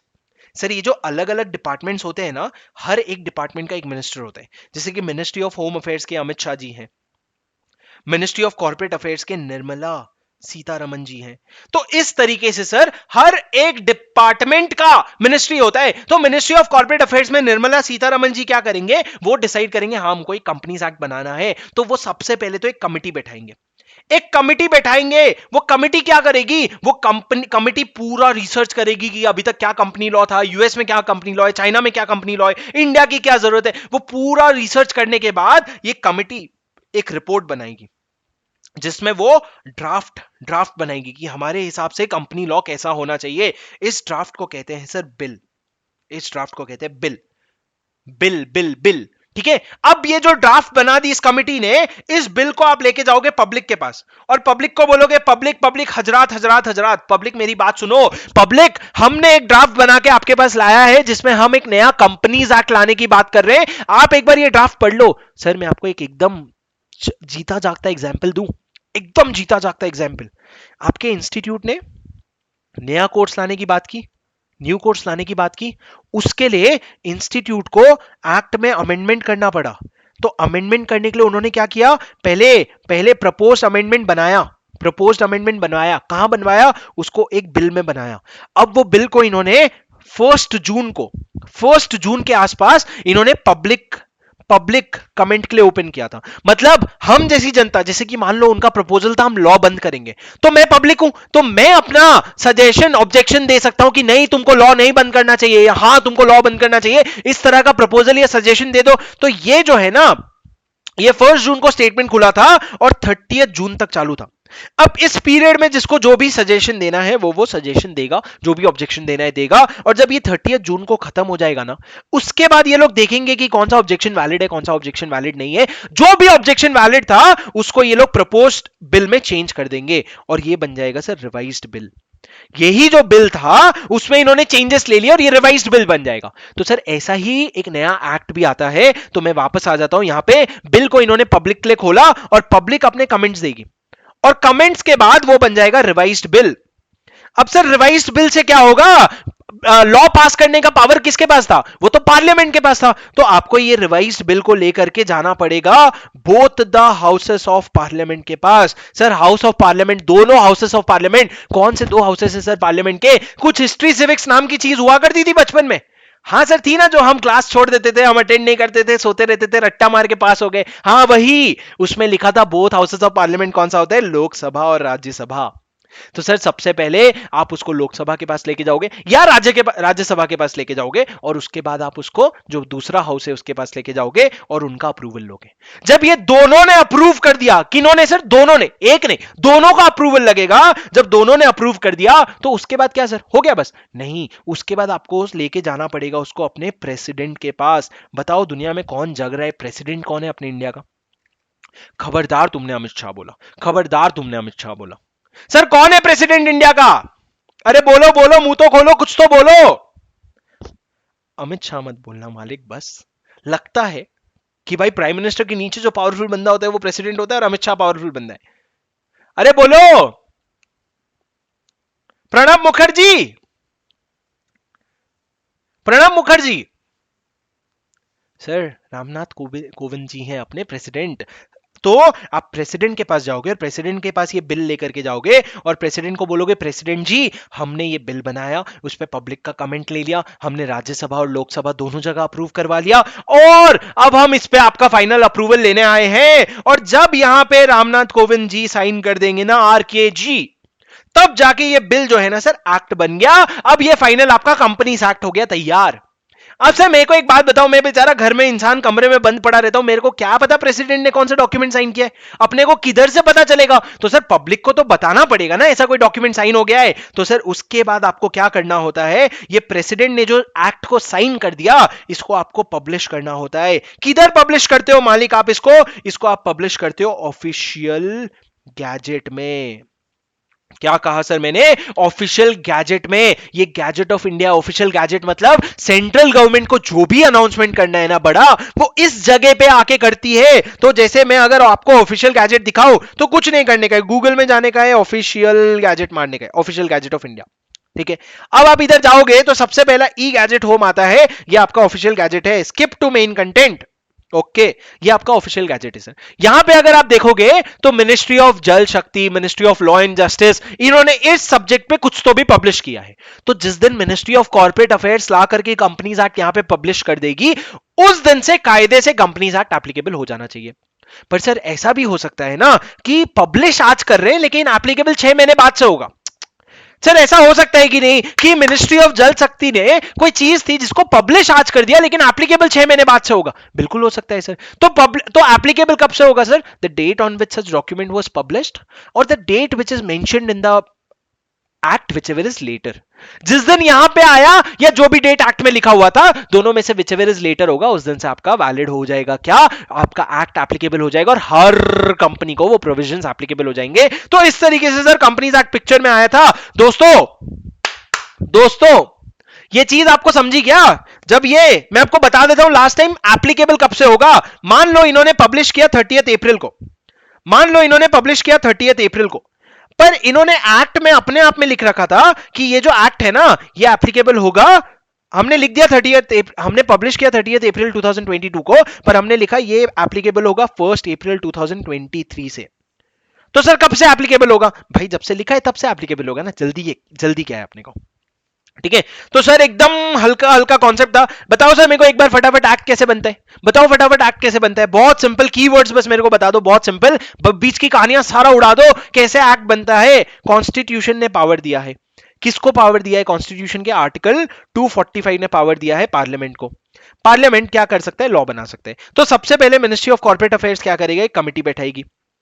Committee क्या करेगी, बिल बनाएगी, बिल पे क्या होगा, पब्लिक का कमेंट आएगा, पब्लिक के कमेंट के बाद रिवाइज्ड बिल बन सकता है, नहीं बन सकता है, मतलब मान लो पब्लिक ने कोई भी ढंग का कमेंट नहीं दिया तो हमने रिवाइज्ड बिल नहीं बनाया। उसके बाद क्या होगा, रिवाइज्ड बिल आप लेके जाओगे लोकसभा और राज्यसभा में, दोनों हाउस का अप्रूवल हो जाने के बाद आप उसको प्रेसिडेंट के पास लेके जाओगे और प्रेसिडेंट का अप्रूवल मिल जाने के बाद ऑफिशियल गैजेट में पब्लिश करोगे। जिस दिन ऑफिशियल गैजेट में पब्लिश हुआ या जो भी डेट था आपके एक्ट में लिखा हुआ, विच एवर इज लेटर, उस दिन से आपका एक्ट जो है पूरे इंडिया को एप्लीकेबल हो जाएगा। किसको एप्लीकेबल हो जाएगा सर, पूरे इंडिया को एप्लीकेबल हो जाएगा। सर पूरे इंडिया को तब एप्लीकेबल होगा अगर सेंट्रल एक्ट होगा। जैसे कि कंपनीज एक्ट है, कंपनीज एक्ट स्टेट वाइज नहीं है, वो पूरा सेंट्रल एक्ट है, तो सेंट्रल पूरे इंडिया को एप्लीकेबल हो जाएगा। अब सर कुछ कुछ ना, कुछ कुछ होता है नहीं, कुछ कुछ आपके स्टेट रिलेटेड एक्ट्स भी बनते हैं, कुछ कुछ आपके स्टेट रिलेटेड लॉज भी बनते हैं, उसकी बात अपन नहीं करेंगे। ये ब्रॉडली इस तरीके से सर आपका एक्ट पिक्चर में आता है। सर ये एग्जाम में कितने मार्क्स का आएगा, सर ये जो है ना, ये बस आपको कॉन्सेप्ट क्लियर करने में हेल्प करता है, ठीक है। ओके सर, ओके ओके, आप समझ गए अब एक्ट कहां से आता है। सर आप समझ गए एक्ट कहां से आता है। मैं आपको कंपनीज एक्ट का इंट्रोडक्शन दे चुका हूं, लॉ वर्सेस एक्ट क्या होता है, मैंने आपको सेक्शन सबसेक्शन क्लॉज और सब क्लॉज क्या होता है मैंने ब्रॉडली बताया है। अब मैं आपको प्रैक्टिकली थोड़ी देर में दिखाऊंगा। उसके पहले सर मैं आपके लिए एक बहुत इंपॉर्टेंट चीज आंसर करना चाहता हूं, अमेंडमेंट्स का क्या सीन है। सर एक तो सबसे पहले ना, अमेंडमेंट्स से डरना बंद कर दो, ठीक है। अगर आप मेरी क्लास में बैठे हो ना, सबसे पहला काम ये करो, अमेंडमेंट से डरना बंद कर दो। क्यों सर, सिलेबस 100 मार्क्स का होता है, आपका मुश्किल से तो भी मुश्किल से 5 मार्क का क्या होता है, अमेंडमेंट होता है। 5 मार्क का अमेंडमेंट हो गया, ले किस्मत खराब 10 मार्क का हो गया, ले किस्मत खराब 10 मार्क का अमेंडमेंट हो गया, कोई फर्क नहीं पड़ता है, कोई फर्क नहीं पड़ता है आप लोगों को दोस्तों, बाकी 90 मार्क भी तो कवर करना है। तो अमेंडमेंट का टेंशन आप कृपया करके छोड़ दे। तो सर करना क्या है, आप सबसे पहले ये समझो अमेंडमेंट का क्या करना है। उसके पहले आप ये समझो कि अमेंडमेंट आपके लिए कब तक का एप्लीकेबल है। सर अगर आपका एग्जाम नवंबर 2022 है या आपका एग्जाम मई 2023 है, तो कोई मेरे को बता सकता है आपको कब तक का अमेंडमेंट आपके सिलेबस में एप्लीकेबल हो जाता है। Can someone tell me till what date the amendment will be applicable for you. Sir the answer is for November 22 students, amendment up to 30th April 2023 will be applicable. सही बोला ना मैंने, मेरे को तो कुछ गलत नहीं लग रहा है, तुमको कुछ गलत लग रहा है क्या। अरे सर क्या बच्चों जैसी गलतियां कर रहे हो, 2022 है ना सर, क्या आप भी सर इतने बड़े हो गए हो, 2023 कैसे। अरे भाई 2023 तक में अमेंडमेंट क्या होना है मेरे को क्या पता, तो इसी साल तक का अमेंडमेंट होगा ना, तो 30 अप्रैल 2022 तक का अमेंडमेंट आपके लिए एप्लीकेबल होगा। उसके बाद का अमेंडमेंट आपको आंख बंद करके निकल लेना है। अब सर मई 2023 वालों के लिए 31 अक्टूबर 2022 तक का अमेंडमेंट एप्लीकेबल होगा, 31 अक्टूबर 2022 का। सर आज हम जुलाई में है, जुलाई तक के जितने भी अमेंडमेंट है ना, जो 30th April तक हो चुके हैं, जो 30th April तक हो चुके हैं, जो नवंबर 22 वालों के लिए वैलिड है, वो मैं इस क्लास में कवर करवाऊंगा। उसके बाद के जो 31 अक्टूबर तक के अमेंडमेंट रहेंगे, उसका मैं अलग से आपको वीडियो दे दूंगा दोस्तों, दोस्तों उसका मैं आपको अलग से वीडियो दे दूंगा। और वो वीडियो मैं आपको सही में बता रहा हूं, अगर अभी तक तो ऐसा कोई खास अमेंडमेंट आया नहीं है और ऐसा ही चलता रहा ना, तो कोई बहुत ज्यादा अमेंडमेंट आपके लिए आना नहीं है, शायद 100 में से 98% सिलेबस उतना ही रहेगा, ठीक है। तो अमेंडमेंट का टेंशन छोड़ दो सर, नवंबर 22 वालों आप लोगों को इस बैच के ऊपर कुछ भी नहीं देखना है, अनलेस इंस्टीट्यूट अपने आरटीपी में कोई गेम खेले। और इंस्टीट्यूट खेलती है सर, अपने को तो आदत हो गई, अपने को ऐसा हो गया, ब्रिंग इट ऑन वाला हो गया, तुम लोगों को भी मैं खिला दूंगा गेम। तो सर इंस्टीट्यूट खेलती है, बाकी आपको इस वीडियो के अलावा बाहर जाकर के कुछ भी अमेंडमेंट देखने की जरूरत नहीं पड़ेगी नवंबर 22 वालों। और मई 2023 वालों मैं तुम लोगों के लिए वीडियो बना दूंगा, अगर कोई अमेंडमेंट होता है मेरे यूट्यूब पे डाल दूंगा, ठीक है सर, ठीक हो गई बात। हाँ सर, अमेंडमेंट का टेंशन खत्म हुआ और अपना नोट्स का भी पॉइंट खत्म हो गया। सर बहुत सारे पॉइंट्स हैं, एकदम खतरनाक तुम लोगों को चीजें मैंने बता दी। अब मेरे साथ sir let's get started with what, the one and only companies act 2013। Sir companies act 2013 क्या है सर, मैं आपको एक चीज बता देता हूं, इसका अगर एक लाइन में समझाऊं ना, हर कोई को लगता है उसको कंपनीज एक्ट आता है, पर जब कंपनीज एक्ट एग्जाम में आता है तब उसको कुछ नहीं आता है। क्यों सर? क्योंकि आप ओवर कॉन्फिडेंस में चले जाते हो। आप कंपनीज एक्ट में टारगेट ये लेके चलोगे कि भाई ये जो कंपनीज एक्ट 60 मार्क का आएगा ना, उसमें मेरे कम से कम तो भी 40 मार्क आने, कम से कम बेयर मिनिमम बोला सर मैंने 40 मार्क आने, और 45 तो भी आने ही आने हैं अगर मैं अच्छे से मेहनत कर रहा हूं। तब जाके आपको समझ आएगा कंपनीज एक्ट मेरे को किस डेप्थ में पढ़ना है। क्योंकि भाई कंपनीज एक्ट में अगर आप 60 में से 25 ला रहे हो, 30 ला रहे हो, और तुम फिर खुश हो जा रहे हो मेरे को कंपनीज एक्ट आता है, तो भाई तेरे को नहीं आता है।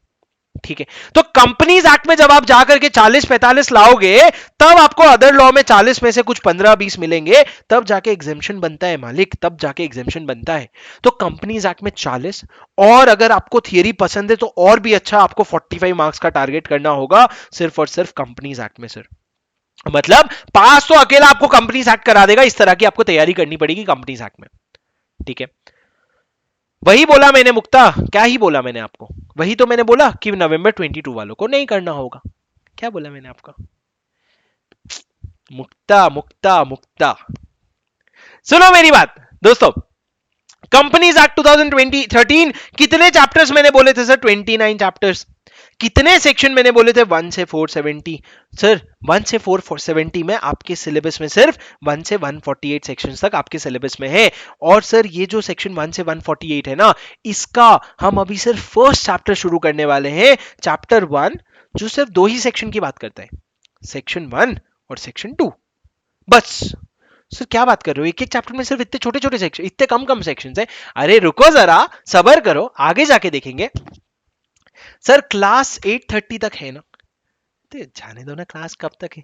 अभी अभी तो मिले हो, अभी ना करो जाने की बात, रुक तो जाओ थोड़ा सा। वरुण पूछ रहे टेस्ट। सर टेस्ट का भी चलो आप लोगों को बता देता हूं। टेस्ट जो है ना, थोड़ा मटेरियल पोर्शन जब आप लोगों का हो जाएगा तो मैं आप लोगों के लिए वीकली टेस्ट भी लूंगा, और बैच के एंड में एक फाइनल टेस्ट तो होना ही होना है। ठीक है, बट सर उसके साथ अपने को बहुत सारी राइटिंग प्रैक्टिस करनी होगी, वो ज्यादा इंपॉर्टेंट है, टेस्ट से ज्यादा इंपॉर्टेंट है राइटिंग प्रैक्टिस। तुम लोग को एक चीज बताऊं, टेस्ट का मतलब समझ लो दोस्तों। टेस्ट मतलब क्या होता है? भाई मैं रेडी हूं, पूछ ले जो पूछना है तेरे को। क्या तुम रेडी हो? नहीं ना, तो क्यों पूछना है अपने को? जान दो ना, पहले तैयारी कर लेते, बाद में टेस्ट का देख लेंगे। आ जाओ सर, नेक्स्ट। मैं क्या कह रहा हूं, अब हम कंपनीज एक्ट शुरू करने वाले हैं। सबसे पहले सर ये बताओ कंपनीज एक्ट है क्या? तो सर कंपनीज एक्ट एक ऐसा एक्ट है जो ना कंपनी को कंट्रोल करता है, कंपनी को कंट्रोल करता है। कंपनी क्या होता है सर? कंपनी ना, कंपनी आपके कंपनीज एक्ट में डिफाइंड है। सर जब भी आप कोई एक्ट पढ़ते हो ना, तो यूजुअली उस एक्ट में जो सेक्शन 2 होता है, सेक्शन 2 जो होता है वो बहुत सारे डेफिनेशंस के बारे में बात करते हैं। Sir usually, there are always exception, कहीं कहीं पे सेक्शन 3 में डेफिनेशन होता है, कहीं कहीं पे सेक्शन 5 में डेफिनेशन होता है, लेकिन ये हर एक्ट में यूजुअली सेक्शन 2 में डेफिनेशन होता है। डेफिनेशन का मतलब क्या सर? कि जैसे एक्ट में बहुत सारे वर्ड्स यूज होते हैं, अब उस वर्ड्स का मतलब किसको पता, तो वो वर्ड्स का मतलब ये लोग डेफिनेशन वाले सेक्शन में डिटेल में लिखते हैं। तो सर वैसे ही कंपनीज एक्ट का सेक्शन 2 है जिसमें बहुत सारे डेफिनेशन है। अब उस डेफिनेशन में एक क्लॉज है सर, क्लॉज नंबर 20, और वो जो क्लॉज है ना, क्लॉज नंबर 20, वो डिफाइन करता है कि कंपनी क्या होता है। तो सर उन्होंने डिफाइन कर दिया कंपनी क्या होता है। तो कंपनी क्या होता है सर? कंपनी मतलब, company means a company which is incorporated under this act और एनी अदर प्रीवियस एक्ट। क्या क्या सर? कंपनी का डेफिनेशन समझने के पहले मैं आपको इंग्लिश में समझा देता हूं कंपनी क्या होती है। सर आपने बचपन में ऐसा कुछ पढ़ा होगा कि company is a legal entity which is an artificial person which has a perpetual succession, common seal, property, can have property on its own name, ये सारी चीजें। ऐसा कुछ पढ़ा है सर आपने बचपन में? आपने बचपन में ऐसा कुछ पढ़ा है that a company is an artificial person which has a perpetual succession and is a separate legal entity? इस तरह का कोई डेफिनेशन पढ़ा है सर कंपनी का? तो वही कंपनी है। कंपनी मतलब क्या? जैसे मैं एक इंसान हूं, I can see, I can speak, I can use my hands, but company doesn't have eyes to see, brain to think, so companies can't do these things. So company is an artificial person. Artificial मतलब बनाया हुआ person है जिसका perpetual succession है। मतलब क्या? दुनिया में चाहे कुछ हो जाए कंपनी चलते रहेगी, except dissolution and everything. Company is a perpetual succession, मतलब उसके डायरेक्टर्स को, उसके शेयर होल्डर्स को, किसी को भी कुछ हो गया कोई फर्क नहीं पड़ता, कंपनीज चलते रहेगी। और सर ये तो आजकल हर इंसान के लिए सच हो गया है, कंपनीज के लिए क्या, ये तो हर इंसान के लिए सच हो गया। तुम रहो या ना रहो, हम तो चलते रहेंगे। पर सर सुनो मेरी बात, उसके अलावा company is a separate legal entity, मतलब उनका एक लीगल दर्जा है, they are a separate legal entity, मतलब आप उनको एक अलग से एंटिटी बोल सकते हो, ये कंपनी होती है सर। अब इस तरह की कंपनी जो होती है ना, वो बेसिकली इनकॉर्पोरेट होती है। इनकॉर्पोरेट मतलब क्या, इनको बनाया जाता है, इनको रजिस्टर कराया जाता है। तो जब एक कंपनी इनकॉर्पोरेट होती है, कौन से एक्ट में, हमारे कंपनीज एक्ट 2013 में, या भले कंपनीज एक्ट 1956 में, इन लोगों को हम कहते हैं company for the purpose of this act. तो सर कंपनी मतलब क्या, एक कंपनी मतलब एक कंपनी जो इनकॉर्पोरेट हुई है इस एक्ट के अंदर या किसी भी पुराने एक्ट के अंदर, कंपनी लॉ वाले। ठीक है, यस करेक्ट यश, मेंबर्स में come and go but the companies remain goes on for ever. ठीक है, तो सर ये हो गया कंपनी। अब एक कंपनी जैसे कि सर एक एग्जांपल दो कंपनी का, एक एग्जांपल मैं आपको देता हूं रिलायंस इंडस्ट्रीज लिमिटेड, एक एग्जांपल मैं आपको देता हूं टाटा स्टील, और उसके अलावा बहुत सारे एग्जांपल है सर। रिलायंस इंडस्ट्रीज लिमिटेड कभी तो भी 19th सेंचुरी में बनी थी, वो 20th सेंचुरी में कंपनी बनी थी। ये जो कंपनी है ना, ये कंपनीज एक्ट 1956 में बनी थी। तो sir Reliance industries limited for the purpose of this act is a company, क्यों, क्योंकि वो या तो कंपनीज एक्ट 2013 में इंकॉर्पोरेट हुई है या कोई पहले वाले में। सिमिलरली सर आपका टाटा स्टील हो गया, सिमिलरली आपका गोदरेज हो गया, ये सारे कंपनीज हैं सर जो इंडिया में एस्टैब्लिश हुए हैं, जो इंडिया में इनकॉर्पोरेट हुए हैं। अब सर सिमिलरली एक और एग्जांपल दे सकते हैं, जैसे अपना टेस्ला हो गया, टेस्ला भी तो कंपनी है करेक्ट। टेस्ला जो इलॉन मस्क कौन, ओ भाई टेस्ला, भाई टेस्ला, इलॉन मस्क, अरे भाई जिसने अभी ट्विटर को खरीदा, sir Elon Musk, Tesla, Tesla भी अपनी कंपनी है ना, बोलो कंपनी है कि नहीं, अरे इंडियन इंडियन छोड़ो, कंपनी है कि नहीं sir.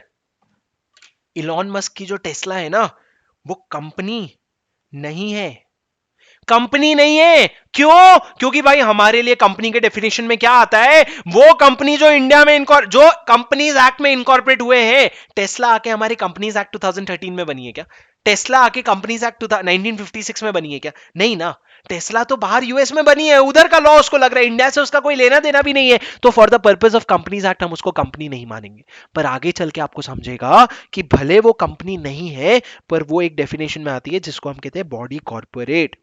Body corporate, body corporate क्या होता है सर, बॉडी कॉर्पोरेट एक ऐसा चीज है जो कंपनी को तो इंक्लूड करता ही है, कंपनी मतलब क्या, जो इंडिया में कंपनीज एक्ट के अंडर इनकॉर्पोरेट हुए, उसके अलावा वो कंपनी जो आउटसाइड इंडिया इनकॉर्पोरेट हुए हैं ना, उनको भी कंसिडर कर लेता है। मतलब जैसे टेस्ला है, वो कंपनी नहीं है हमारी डेफिनेशन के लिए, पर बॉडी कॉर्पोरेट है सर। तो इससे मैं कहना सिर्फ ये चाहता हूं कि टेस्ला इन जनरल, जब आप लॉ में नहीं बात कर रहे हो ना, आप इन जनरल बात कर रहे हो ना, तो आप बोल सकते हैं हाँ भाई कंपनी है।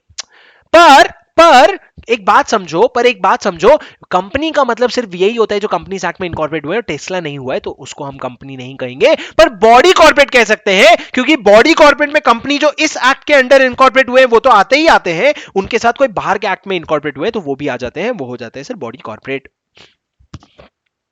समझे सर।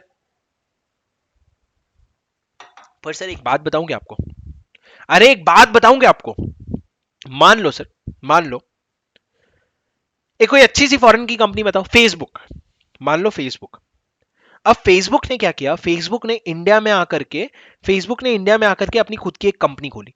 फेसबुक जो अपने आप में एक वहां की बॉडी कॉर्पोरेट है, वो इंडिया आकर के उसने अपना इंडिया में एक खुद का कंपनी खोला।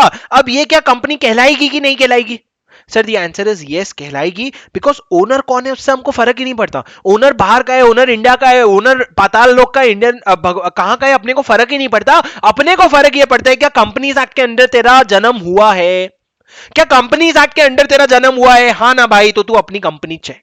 अगर तेरा कंपनीज एक्ट के अंदर जन्म नहीं हुआ है, अपने कंपनीज एक्ट के अंदर बाहर किधर तो भी हुआ है, तो हम तुमको बॉडी कॉर्पोरेट मान लेंगे, कंपनी नहीं मानेंगे। क्यों पता है सर, क्यों, क्योंकि भाई जैसे ही किसी चीज को तुम कंपनी बोलते हो ना, उसको कंपनीज एक्ट एप्लीकेबल हो जाते हैं, और जब कंपनीज एक्ट एप्लीकेबल हो जाते हैं ना, दुनिया दुनिया भर के कंप्लाइंसेस एप्लीकेबल हो जाते हैं। अब फेसबुक बोलेगा भाई मैं यूएस में बैठा हूं, इंडिया तुम क्यों मेरे को जबरदस्ती कंपनी बोल रहे हो, मेरे को तुम्हारा कंपनीज एक्ट कंप्लाई ही नहीं करना, मेरे को इंडिया से कोई लेना देना ही नहीं है। तो सर इसीलिए जब आप कंपनी का डेफिनेशन डिफाइन करते हो ना, तो आपका कंपनी इंडिया में बना होना बहुत जरूरी है।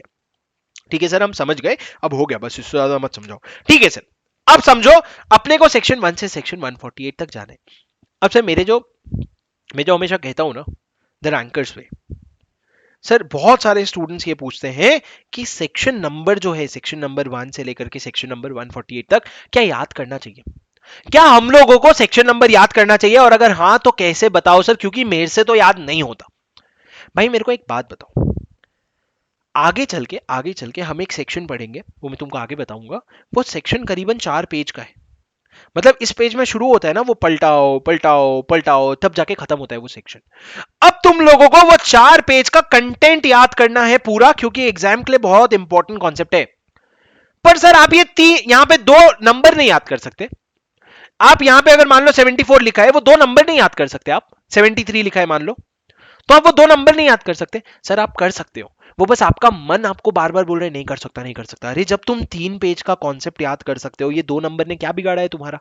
सर आप क्यों सेक्शंस नहीं याद कर पाते हो पता है? क्योंकि आपको लॉजिकल फ्लो नहीं होता है सेक्शन का। आपको समझ नहीं आता है सेक्शंस लॉजिकली फ्लो कैसे कर रहे हैं, और अगर कहीं इलॉजिकल भी आ जाए, मतलब मान लो रैंडमली 73 दिया, फिर 76 दिया, फिर 74 दिया, फिर 75 दिया, तो चीजें जब इलॉजिकल भी होती है ना, तो आपको इस तरीके से याद रह जाता है, अरे वो तो इलॉजिकल चीज था, पर इलॉजिकल में क्या था वो भी आपको याद रह जाता है। तो 1 से लेके 148 तक याद होगा, वो आपको मेरी गारंटी है। रोज आपको सेक्शन नंबर याद करवाऊंगा, रोज आपको घर में जाकर के सेक्शन नंबर याद करना है। रोज मैं आपको एक ऑडियो दूंगा जिसमें हम सिर्फ सेक्शन नंबर रिवाइज करेंगे, और अगले दिन आकर के सुबह उस सेक्शन नंबर को याद भी करेंगे। ठीक है, तो मेरा पॉइंट ये है, मेरे तरफ से तो मैं पूरी जान लगा दूंगा, और आप क्लास के एंड में देख लेना, आधे बच्चों को याद भी रह जाएगा। आप बस उस बचे हुए आधे बच्चों में मत रहना जिनको याद नहीं रह रहे।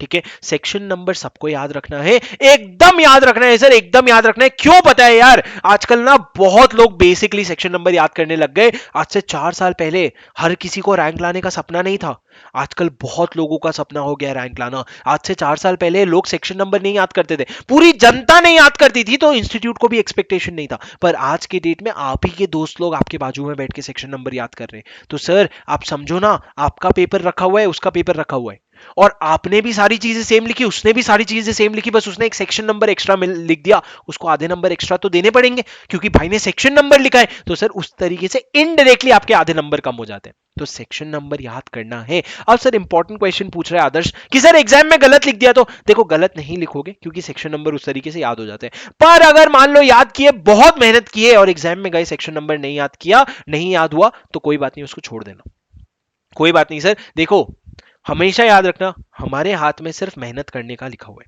हम सिर्फ मेहनत कर सकते हैं। सर मैंने पूरी जान लगा दी सेक्शन नंबर याद करने में, मैंने क्लास के साथ याद कर लिया, क्लास के बाद लिख लिया, मैंने अपने नोट्स में लिख करके देख लिया, मॉक टेस्ट पेपर में याद कर लिया। अब एग्जाम में बैठ के नहीं आया याद, तो मैं क्या कर सकता था? और मेरे को बताओ ना, मैं और क्या कर सकता था? कुछ नहीं कर सकता था।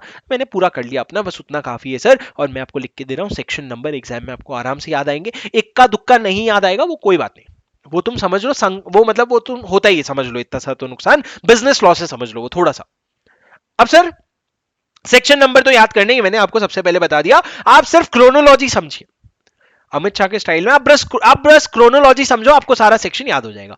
अब सर शुरू करते हैं, बस एक सेक्शन 1 में आपको बताऊंगा, और उसके बाद अपन ब्रेक लेंगे, और उसके बाद वापस आकर के सेक्शन 2 के बहुत सारे इंपॉर्टेंट पॉइंट्स पढ़ेंगे। सर एक बार मेरे को अभी तक बता दो, अभी तक आपको समझ रहा है, जम रहा है, स्पीड ठीक लग रही है, कम ज्यादा, बढ़ाऊं तेज? बढ़ाऊंगा मैं स्पीड, इससे कम तो कतई नहीं होगा, फॉर श्योर कम नहीं होगा, इससे स्पीड बढ़ेगी। आज से 20 क्लास बाद शायद इसकी स्पीड 1.5 टाइम्स हो जाएगी। पर क्या आप लोगों को समझ आ रहा है? हाँ, ये सर मस्त है, ये sir great, everything is perfect, all right sir, बढ़ाओ सर, स्पीड बढ़ाओ।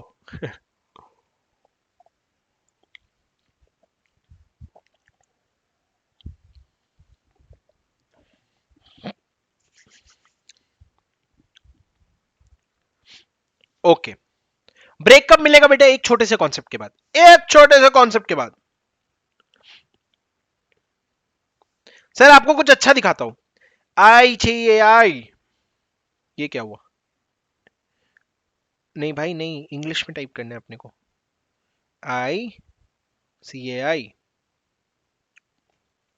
सर ये आपकी वेबसाइट, आपकी आईसीआई की वेबसाइट है, जहां पर आप जहां पर जा करके ओ भाई,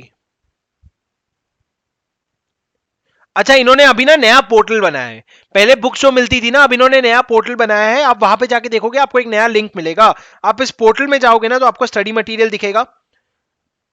स्टडी मटेरियल पे 2 बार क्लिक करोगे, इंटरमीडिएट में जाओगे, कॉर्पोरेट एंड अदर लॉ पे जाओगे तो आपको पूरा स्टडी मटेरियल मिलेगा। स्टडी मटेरियल में जाओगे, प्रिलिमिनरी में जाओगे, और ये आपका चैप्टर 1 है सर, जहां पे आपको सेक्शन 1 और सेक्शन 2 मिलेगा। बेहद आसान चैप्टर है, बेहद इंपॉर्टेंट चैप्टर है, आपको बहुत सारे फंडामेंटल चीजें यहां से सीखने मिलेगी। अब मैं सबसे पहले सर आपको सेक्शन 1 पढ़ाता हूं। सेक्शन 1 एक बार मैं आपको बुक से रीड करवाऊंगा और उसके बाद मैं आपको ब्रेक दूंगा और आकर के हम सेक्शन 2 पढ़ेंगे। ठीक हो गई बात सर? ठीक हो गई क्या बात? जी सर बताओ सेक्शन 1 क्या है? सेक्शन 1 सर किसी भी एक्ट का जब आप सेक्शन 1 पढ़ते हो ना, वो आपको 4 चीजों के बारे में बताता है। एक तो शॉर्ट टाइटल, ठीक है। दूसरा एक्सटेंट, कहां तक एप्लीकेबल है ये। कमेंसमेंट, कब से शुरू हो रहा है ये। सर मैं कह रहा हूं जब आप सेक्शन 1 पढ़ते हो तो सेक्शन 1 आपको 4 चीजों के बारे में बताता है कि एक तो इसका शॉर्ट टाइटल क्या होगा, ये एक्सटेंट कहां तक एप्लीकेबल होगा, ये कमेंसमेंट कब से होगा और एप्लीकेबिलिटी किसको किसको होगी। तो सर शॉर्ट टाइटल में बेसिकली ये लोग एक्ट का नाम लिख देते हैं। इस एक्ट को हम प्रेम से क्या बुलाएंगे, प्रेम से हम इस एक्ट को कंपनीज एक्ट बुलाएंगे, कंपनीज एक्ट 2013। ये इन्होंने शॉर्ट टाइटल लिख दिया कि बंदे का नाम क्या है। उसके बाद इन्होंने बोला एक्सटेंट, ये किसको किसको एप्लीकेबल है। सर ये एक्सटेंट होल ऑफ इंडिया है, ये पूरे इंडिया को एप्लीकेबल होता है। बचपन में सर पहले जब मोदी जी नहीं हुआ करते थे तब हम कोई ऐसी चीजें पढ़ते थे जैसे कि जम्मू एंड कश्मीर को एप्लीकेबल होगा नहीं होगा, फलाना ढिमकाना। अब इन्होंने बोला कोर्स कम करना है बच्चों का, अपने को बहुत मेहनत करनी पड़ेगी, होल ऑफ इंडिया में जम्मू एंड कश्मीर को बाई डिफॉल्ट इंक्लूड कर लो। सर ये जो इन्होंने आर्टिकल 370 हटाया था ना, उसके बारे में फिर कभी बात करेंगे हम। लेकिन इन्होंने जो बीच में न्यूज आया था ना, कश्मीर अब अपना है, तो सर उसमें इन्होंने क्या किया था, जम्मू एंड कश्मीर को इंडिया के सारे प्रोविजंस एप्लीकेबल करवा दिए। तो जब आप कमेंसमेंट की एक्सटेंट की बात करते हो तो it will be applicable to whole of India including Jammu and Kashmir by default. अब उसमें कोई क्वेश्चन ही नहीं है, ठीक है। तो एक बार रुक के मोदी जी को थैंक यू बोलो, thank you Modi ji. Commencement, sir सुनो ना, ये आपका एक्ट कब से एप्लीकेबल होगा, तो मैंने आपको बताया था जिस दिन ये ऑफिशियल गैजेट में पब्लिश हो जाए या जब वो डेट लिख दे कि कब से एप्लीकेबल होगा, तब से ये एक्ट एप्लीकेबल हो जाएगा। Not that important, but the next important part is ये एक्ट किसको किसको एप्लीकेबल है। सर किसको किसको एप्लीकेबल है मतलब क्या, कंपनीज एक्ट है, कंपनीज को एप्लीकेबल रहेगा। हाँ वो तो हमने समझा, कंपनीज एक्ट मतलब तुम जो बोल रहे हो कंपनीज को एप्लीकेबल रहेगा, समझा। लेकिन मेरे को एक बात बताओ, बैंकिंग कंपनी को भी एप्लीकेबल रहेगा क्या? अभी कंपनी में एक आता है बैंकिंग कंपनी, उसको भी एप्लीकेबल होगा क्या? क्यों ऐसा पूछ रहे हो सर? क्योंकि भाई बैंकिंग कंपनी के लिए तो इन्होंने अलग से बैंकिंग रेगुलेशन एक्ट बना रखा है। एक बैंकिंग रेगुलेशन एक्ट करके इन्होंने एक एक्ट बना रखा है, तो बैंक्स को क्यों एप्लीकेबल होगा? तो लॉ ने बोला बैंकिंग कंपनी को भी एप्लीकेबल होगा। बस ये ध्यान रखना कि जो हमारा कंपनीज एक्ट है और जो हमारा बैंकिंग रेगुलेशन एक्ट है, दोनों के बीच में इनकंसिस्टेंसी नहीं है। इनकंसिस्टेंसी मतलब क्या, क्या पता बैंकिंग रेगुलेशन एक्ट बोल रहा हो कि मिनिमम 5 डायरेक्टर चाहिए और हम बोल रहे हैं कि मिनिमम 3 डायरेक्टर चाहिए, तो बैंकिंग रेगुलेशन एक्ट आके बोलेगा कि भाई कंपनीज एक्ट तू कैसे 3 बोल रहे हैं, जब मैं बोल रहा हूं 5 तो 5 चाहिए, तू कौन होता है? तो उस समय कंपनीज एक्ट हाथ जोड़ के पीछे आ जाएगा, बोलेगा तुम बैंक पहले हो कंपनी बाद में हो, तुम बैंक पहले हो कंपनी बाद में हो, तो तुम बैंकिंग रेगुलेशन एक्ट का पालन कर लो। लेकिन अगर कोई चीज इनकंसिस्टेंट नहीं है तो उसमें कंपनीज एक्ट की बात मान लेना। तो सर मैंने ये बोला क्या बैंकिंग कंपनीज को भी एप्लीकेबल होगा? हाँ जी हाँ, बैंकिंग कंपनीज को भी एप्लीकेबल होगा, पर ये चीज बस ध्यान रख लेना कि जो कंपनीज एक्ट के प्रोविजन है ना, वो बैंकिंग रेगुलेशन एक्ट से इनकंसिस्टेंट नहीं है, ठीक है सर। सिमिलरली जैसे जैसे जब बैंकिंग कंपनी की बात आती है ना, उसका एक और साथी आता है इंश्योरेंस कंपनी। तो सर ये जो इंश्योरेंस कंपनीज वगैरह होते हैं बहुत सारे, एचडीएफसी लाइफ इंश्योरेंस कंपनी हो गया, जो भी जितने भी इंश्योरेंस कंपनी होते हैं, इन लोगों को भी कंपनीज एक्ट एप्लीकेबल होगा क्या? लॉ ने कहा हाँ, तुम्हारा भी इंश्योरेंस एक्ट होता है तो तुम लोगों को तब तक एप्लीकेबल होगा जब तक कंपनीज एक्ट जो है ना इंश्योरेंस एक्ट से इनकंसिस्टेंट नहीं है, तब तक तुमको कंपनीज एक्ट एप्लीकेबल होगा। सिमिलरली सर कंपनीज आते हैं इलेक्ट्रिसिटी कंपनी, जैसे बैंकिंग कंपनी, इंश्योरेंस कंपनी और इलेक्ट्रिसिटी कंपनी, ये तीनों goes hand in hand. Banking, insurance, electricity, क्या बोला मैंने? बैंकिंग, इंश्योरेंस, इलेक्ट्रिसिटी, ये तीनों कंपनी हाथ के हाथ चलते हैं क्योंकि इन तीनों के लिए अलग से एक्ट बना हुआ है। तो इलेक्ट्रिसिटी कंपनी के लिए भी इलेक्ट्रिसिटी एक्ट बना हुआ है, तो वो इलेक्ट्रिसिटी एक्ट का इनकंसिस्टेंट नहीं होना चाहिए, उसके अलावा तुमको ये प्रोविजन एकदम भारी एप्लीकेबल हो जाएगा। मतलब मैंने कहा सर ये कंपनीज एक्ट जो है ना, कंपनीज को तो एप्लीकेबल है, कौन से कंपनीज जो इस एक्ट में इनकॉर्पोरेट हुए, उसके अलावा बैंकिंग कंपनी को भी एप्लीकेबल है, इंश्योरेंस कंपनी को भी एप्लीकेबल है, इलेक्ट्रिसिटी कंपनी को भी एप्लीकेबल है, प्रोवाइडेड ये तुम्हारे रेस्पेक्टिव एक्ट से कंपनीज एक्ट कंसिस्टेंट है, इनकंसिस्टेंट नहीं है। सर समझे? उसके अलावा सर अब ना कुछ स्पेशल कंपनीज भी होते हैं। स्पेशल कंपनीज मतलब क्या सर? जो स्पेशल एक्ट में बनते हैं। सर स्पेशल एक्ट मतलब क्या? अरे भाई जैसे कि लाइफ इंश्योरेंस कॉर्पोरेशन हो गया, लाइफ इंश्योरेंस कंपनी, आपने सुना है एलआईसी के बारे में? एलआईसी क्या है सर? एलआईसी वही है जिसके तुम इंश्योरेंस लेकर के तुम्हारे घर वाले सारे बैठे हुए हैं। लाइफ इंश्योरेंस जहां पे तुम्हारा लाइफ इंश्योरेंस लेकर के तुम्हारे घर वाले बैठे हैं वो एलआईसी है। एलआईसी वही है जिसका अभी आईपीओ आया था। एलआईसी वही है जिसमें सेंट्रल गवर्नमेंट ने अपना स्टेक बेच दिया। तो सर लाइफ इंश्योरेंस कॉर्पोरेशन एक ऐसा कॉर्पोरेशन है जो एलआईसी एक्ट, एक स्पेशल एक्ट बना था एलआईसी एक्ट, उस एक्ट के अंडर एक कंपनी बनी थी एलआईसी, वो कंपनी है। तो सर ये जो स्पेशल एक्ट में स्पेशल कंपनी बनी है, क्या इसको भी कंपनीज एक्ट एप्लीकेबल होगा? हाँ जी हाँ, हाँ जी हाँ, इनको भी स्पेशल एक्ट, इनको भी कंपनीज एक्ट एप्लीकेबल होगा। बस एक ही चीज वापस ध्यान रख लेना कि भैया वो जो स्पेशल एक्ट है ना उससे इनकंसिस्टेंट नहीं है अपन। मतलब क्या? एलआईसी एक्ट से हम कुछ कॉन्ट्राडिक्टरी नहीं बोल रहे हैं। अगर हम कॉन्ट्राडिक्टरी बोल रहे हैं तो हमारी बात भूल जाओ, एलआईसी एक्ट की बात मान लो। समझे सर? उसके अलावा सर कोई भी और बॉडी कॉर्पोरेट जो सेंट्रल गवर्नमेंट के अंडर बनी है उसको भी कंपनीज एक्ट एप्लीकेबल होगा। क्या मतलब सर? सेंट्रल गवर्नमेंट ने एक बॉडी कॉर्पोरेट बनाया है national highway authority of India, एक बॉडी कॉर्पोरेट बनाया है national highway authority of India. ये जो जितने भी बड़े बड़े हाईवे प्रोजेक्ट्स बनते हैं ना उसका उसका पूरा काम एनएचएआई संभालती है। तो जो national highway authority of India है ये सेंट्रल गवर्नमेंट की एक बॉडी है, तो उसको भी कंपनीज एक्ट एप्लीकेबल हो जाएगा, उसको भी कंपनीज एक्ट के प्रोविजन एप्लीकेबल हो जाएंगे। ये एप्लीकेबिलिटी वाला पॉइंट है सर। सवाल ये उठता है कंपनीज एक्ट क्या सिर्फ उन्हीं कंपनीज को एप्लीकेबल है जो नॉर्मल कंपनीज है? नहीं सर, उसके अलावा बैंकिंग कंपनी हो गया, इंश्योरेंस कंपनी हो गया, इलेक्ट्रिसिटी कंपनी हो गया, कोई और स्पेशल कंपनी हो गया, या कोई बॉडी कॉर्पोरेट हो गया जो सेंट्रल गवर्नमेंट ने जिसको बना करके दिया है, तो वो बॉडी कॉर्पोरेट को भी कंपनीज एक्ट एप्लीकेबल होगा। पर सर उसके अलावा और किसी को एप्लीकेबल नहीं होगा। मतलब क्या? अब टेस्ला है तो क्या टेस्ला को कंपनीज एक्ट एप्लीकेबल होगा? ना ही वो कंपनी है, ना बैंकिंग कंपनी, ना इंश्योरेंस, ना इलेक्ट्रिसिटी कंपनी है, ना ही हमारे कोई स्पेशल एक्ट पे बनी है, और ना ही वो बॉडी कॉर्पोरेट है जिसको सेंट्रल गवर्नमेंट ने बनाया है। अपने टेस्ला को हमारे मोदी जी ने बनाया क्या? नहीं ना। तो हमारी सेंट्रल गवर्नमेंट ने नहीं बनाया है, तो टेस्ला को भी एप्लीकेबल नहीं होगा ये प्रोविजन। कंपनीज एक्ट किसको किसको एप्लीकेबल होगा सर? एक बार अपने मुंह से बोलो। नॉर्मल कंपनीज जो इस एक्ट में या प्रीवियस किसी एक्ट में इनकॉर्पोरेट हुए हैं। Banking company, so far as the provision of companies act is not inconsistent with banking regulation act. Banking companies, so far as the provisions are not inconsistent with Banking Regulation Act. Insurance companies, so far as the provisions are not inconsistent with Insurance Act. Electricity company, Electricity Act. Special companies जैसे कि LIC हो गया, जैसे कि आपका reserve bank हो गया, ये सारे स्पेशल कंपनीज होते हैं। तो so far as it is not inconsistent with the special act. और लास्ट वो बॉडी कॉर्पोरेट जिसको सेंट्रल गवर्नमेंट बनाता है, कि 6 वो लोग हैं जिनको क्या एप्लीकेबल हो जाता है सर? आपका कंपनीज एक्ट एप्लीकेबल हो जाता है। मैं आपको एक बार लॉ की लैंग्वेज हमारे आईसीआई मॉड्यूल से पढ़ाता हूं, इसके बाद ब्रेक के बाद मैं अपने आपको नोट से चीजें पढ़ाऊंगा। सर ये देखो सेक्शन 1, उसके ऊपर हेडिंग क्या लिखा हुआ है? शॉर्ट टाइटल पहला, एक्सटेंट, कमेंसमेंट और एप्लीकेशन। शॉर्ट टाइटल क्या है? Companies act 2013। एक्सटेंट क्या है? Whole of India. कमेंसमेंट कब से होगा? जो डेट हम ऑफिशियल गैजेट में डालेंगे। एप्लीकेशन किसको किस होगा सर? ये देखो, दिस सेक्शन फर्दर मोर, आपको ये दिख रहा है? दिस सेक्शन फर्दर मोर, आपको यहां पे स्क्रीन में दिख रहा है? This section furthermore states the applicability of this act. The provision of this act shall apply to a companies incorporated under this act or under any previous company law. मतलब companies act 2013 में जो company बने हैं, या companies act 1956 में, जैसे कि Tata steel हो गया, रिलायंस इंडस्ट्रीज हो गया, ये सब तो पहले ही बने ना, इन्फोसिस हो गया, ये सारे तो पहले ही बने ना, वो सारे कंपनीज की बात कर रहे हैं। दूसरा, insurance company, except in so far as the provisions are inconsistent with the provision of insurance act or the insurance regulatory and development authority act. Sir ये insurance regulatory and development authority act जो है ना, इसको कहते हैं IRDA. आपने कभी PFRDA और इरडा सुना होगा? नहीं सुना होगा तो आज मैं पहली बार आपको बता रहा हूं। IRDA, insurance regulatory and development authority, insurance को रेगुलेट करने के लिए और डेवलप करने के लिए जो अथॉरिटी बनी है, उसका जो एक्ट है वो। तीसरा, banking companies, except in so far as the said provisions are inconsistent with the provision of banking regulation act. Fourth, companies engaged in the generation and supply of electricity, except in so far as the provisions are inconsistent with the provision of this electricity act. Sir ये जो language है इसको हिंदी में बोलूं?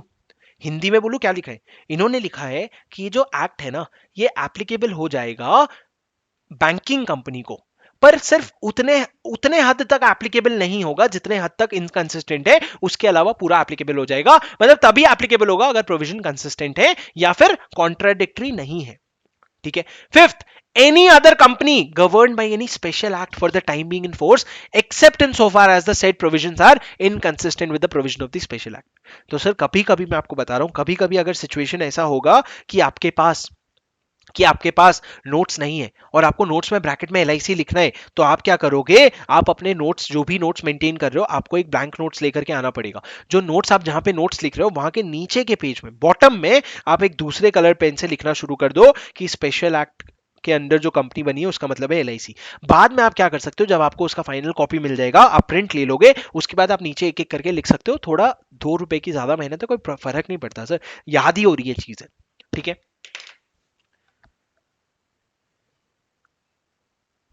Okay.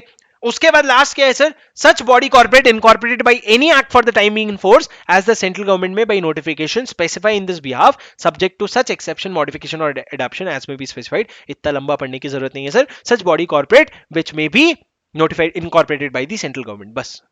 तो sir example क्या है इसका, जैसे कि फूड कॉर्पोरेशन ऑफ इंडिया हो गया, national highway authority of India हो गया, ये आपके किस में आ जाते हैं, ये आपके डेफिनेशन में आ जाता है।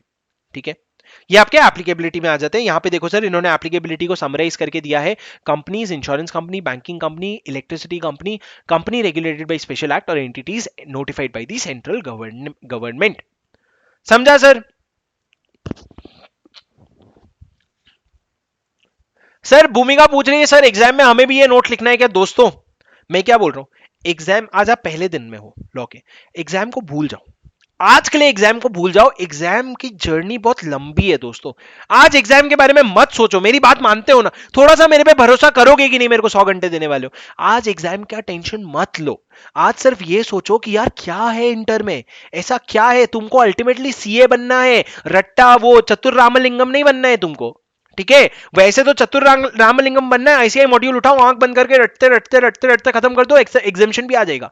लेकिन समझो, तुम ये समझो तुमको कुछ नया सीखने मिला क्या, तुम कुछ नया समझे क्या, कि भैया 3 तरह की कंपनी हाथ के हाथ मिला के चलते हैं, बैंकिंग, इंश्योरेंस और इलेक्ट्रिसिटी। क्या आपको ये चीज समझ आई? हाँ, तो चलो sir, it's 6:49, let's take a break, I will see you after the break in 10 minutes sharp. ठीक है, and then we will class end the class around 8 o'clock। ठीक है, रैंचो बनना है, करेक्ट, चतुर नहीं, रैंचो बनना है, वरना क्या होगा, क्या होगा बताओ, क्या बोला था उसने स्पीच में? नहीं बताना बिल्कुल भी। चलो guys, see you after the break, have a good break, see you.